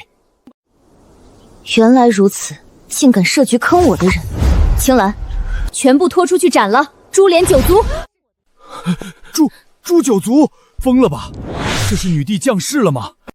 别，女帝息怒，我们这不能随便杀人，更不能诛9族啊，犯法的。那就打断4肢，扔出去喂狗，别脏了陆家的地。不用这么狠，狠狠胖揍一顿扔出去就行，给个教训。还愣着？按他说的做，下手重点。是。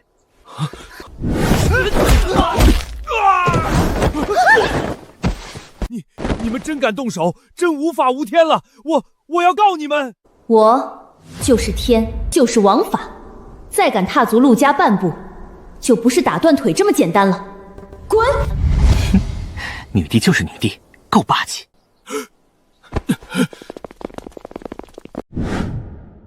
青岩，你怎么突然就过来了？我想你，在宫里待不住，就过来了。那宫里的事怎么办？我人都来了，他们该怎么办就怎么办。哇，哥，这是你女朋友啊，也太好看了，比青兰姐姐还高贵有气质。青兰姐姐，我不是说你不好看啊，我是说……你说的很对。小飞，这位大小姐是……爸妈、爷爷，这是伯父伯母，爷爷安好。我叫苏青言，是路飞的心上人。好，长得标致，气质也好，还一身好功夫，真是难得。不知大小姐是哪里人啊？爸，青岩家是做海外生意的，常年在外，这次特意过来看看我。把东西抬上来。听闻陆家近日周转不便，这些就当我登门的见面礼。若是不够，我再让人送。哎呦，姑娘，这太贵重了，我们怎么好意思收？既然是孩子的心意，就收下吧。小飞能遇上你是他的福气。对，这种东西我那里要多少有多少，不用不好意思。傻站着干嘛？快带青妍出去逛逛，吃点好吃的，好好陪人家。妈，这什么这？快去！青妍，他要对你不好，尽管告诉我，我替你出头。好。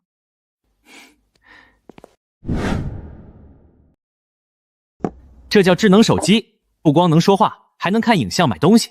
我教你用。这便是你们神明世界的传音法器，果然好神奇。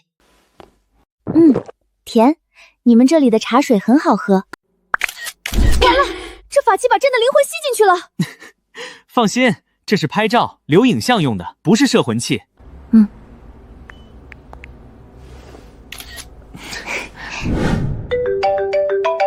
爸，好，我知道了，我现在就过去。出事了？我爸身体也不太好，让我回公司接任 CEO， 主持大局。正好，也该把公司的烂摊子收拾了。听说公司的元老总和我爸对着干，把公司搞得乌烟瘴气。走，我陪你收拾他们。小飞啊，不是叔说你年轻没管过公司，这些方案听着好看，落地根本行不通。咱们老规矩走了10几年，不能说改就改。就是，现在上下游都不稳，人手也不够，任务指标定这么高，我们可完不成。可这是我们行业的标准而已。如果不树立正确目标，我们公司只会越来越拉垮。这是谁呀？气场怎么那么强大？资料我刚都看过了。采购部张总，上个月3批原材料报价高出市价30%，回扣进了谁的口袋？运营部李总私下拉帮结派，架空部门经理代工半个月，当公司是养闲人的地方。人事部现在就给这2位办离职，账目问题后续移送法务。从今天起，全公司执行绩效考核，完不成指标混日子的直接走人。陆家企业不养废物。我去，这就是女帝的气场啊，果然比我牛多了。这是我的未婚妻，大家对她的话有异议吗？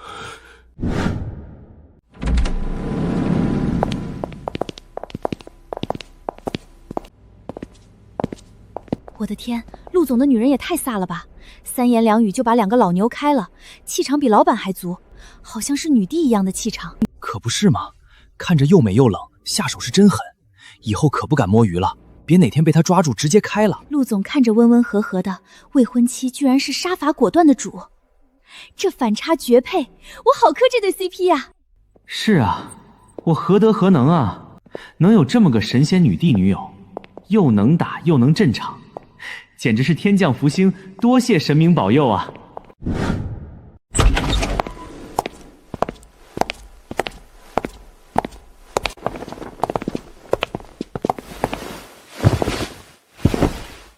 回来了，听说今天公司会议开得漂亮，把那几个难缠的老油条都镇住了。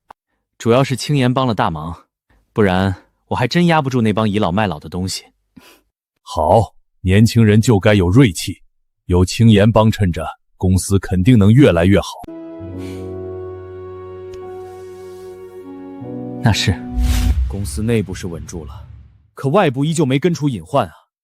严国富和洪胜那赵总不甘心，天天派人堵门，老宅附近也总有人晃悠，还发威胁短信，摆明了想搅得咱们家鸡犬不宁。是啊，这2天我出门都提心吊胆的，这帮人什么事儿都干得出来，可怎么办啊？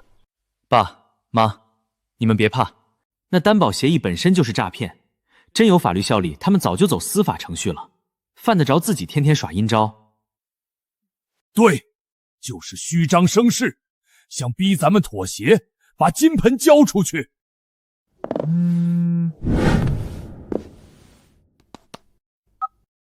想让你妹妹活命，明天上午10点带资转让协议和你家的烧火盆来城西废弃仓库。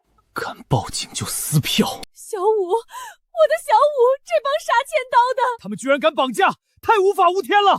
爸妈，你们别慌，我现在就报警。这点小事我自己搞定即可，何须惊动公差？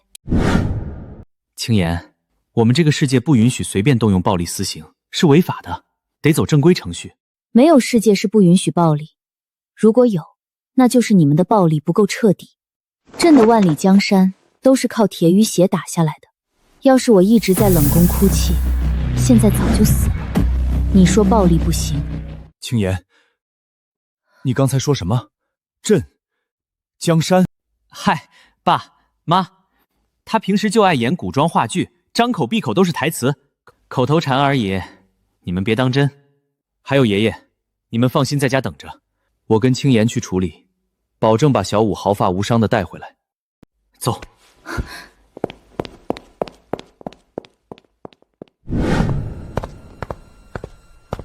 真要调来你大圣王朝的高手？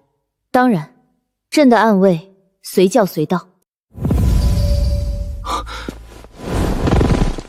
参见陛下。这些人气息沉稳，眼神里全是久经沙场的杀意，和洪胜那帮地痞流氓根本不是一个量级的。青兰，属下在，带所有人即刻追查陆小五下落，找到人之后立刻通知朕。遵旨。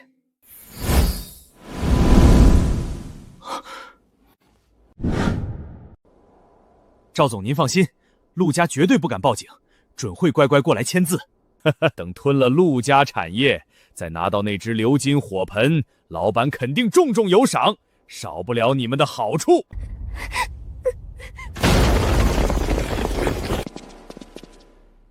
什么人？上！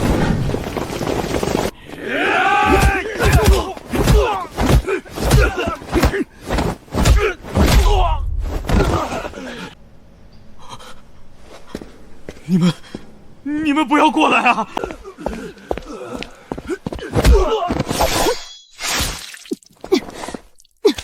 哈哈，差点忘了我还有压箱底的高手，这是老板重金供奉的武道大师，就凭你们这些人也想跟我斗？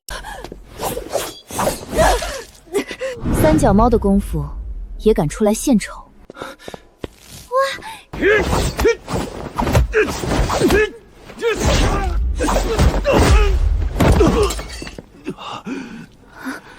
青言姐姐，你也太厉害了吧！青言，你太飒了，刚猛十足。这人的武功路数像极了大晕大将军魏林。魏林？我们这怎么会有大晕将军的武功路数？哥，青言姐姐，你们说什么？我怎么听不懂？暂且不说，先办正事。饶命！女侠饶命！我也是受人指使的。谁指使的？目的是什么？说清楚，留你一条狗命。说不清楚，你就去死。奇怪，这女人的气势怎么那么恐怖啊？我就没见过这样的眼神，她是真敢将我们碎尸万段的。我全说，是严复国，还有他背后的严鹤年。当年骗陆老爷子签担保，现在表面借着搞垮陆家生意绑架小五，其实他们真正想要的是陆家传家的鎏金火盆。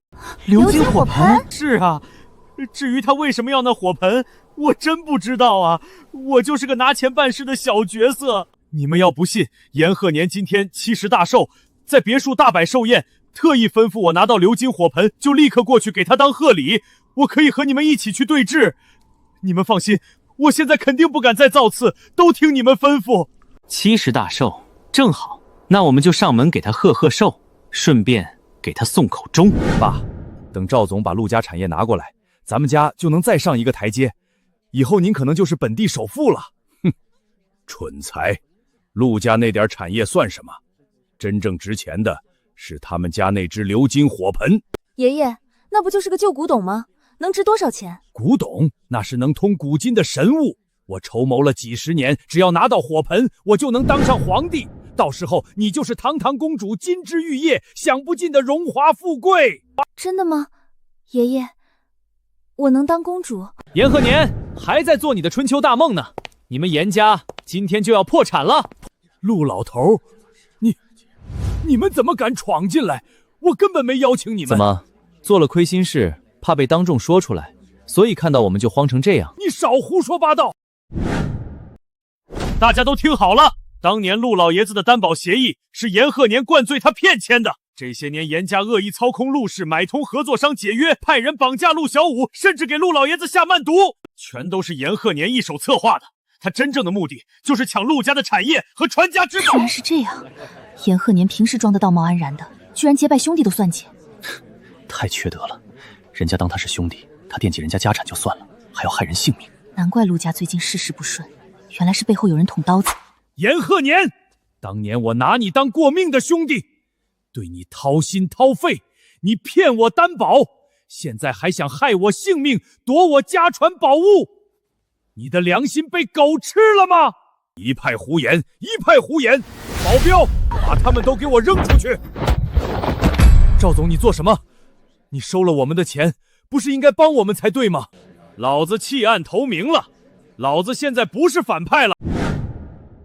受陆氏集团委托，我正式告知各位，严氏集团涉嫌合同诈骗、商业诋毁、非法拘禁等多项罪名，相关证据已提交司法部门。即日起，严家所有资产冻结，进入破产清算程序。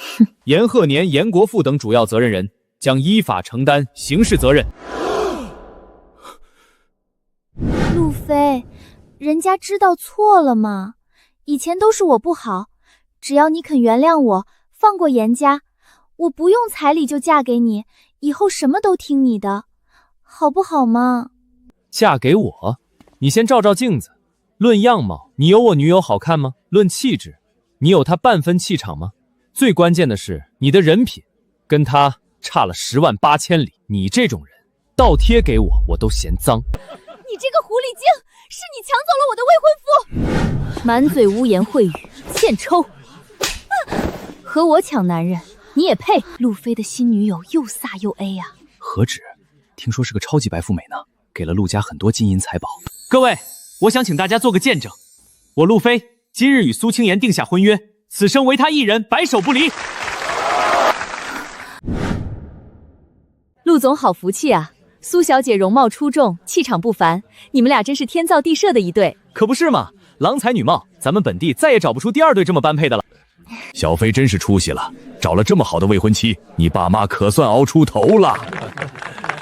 好，好，好，我孙儿眼光好，能遇上青言，是我们陆家几辈子修来的福气。多谢各位吉言，多谢多谢。好孩子，以后咱们就是一家人了，可千万别拘束。嫂子，以后我就叫你嫂子啦！你真是又傻又好看，我超喜欢你的。原来如此，千古女帝苏青言不是离奇病逝，是穿越到了现代。历史的真相我终于解开了。严家退场，接下来该轮到我来改变历史了。陛下，您真的要留在这里，不回大圣王朝了吗？那万里江山，万千子民，江山再大，不及心上人在侧。大圣有赵武和陆佑以正，乱不了。你带暗卫们回去，待朕打理好朝政，我偶尔会回去看看。属下遵旨。放弃万里江山留在这儿，你不后悔吗？有你的地方才是归处，江山万里，不抵人间烟火。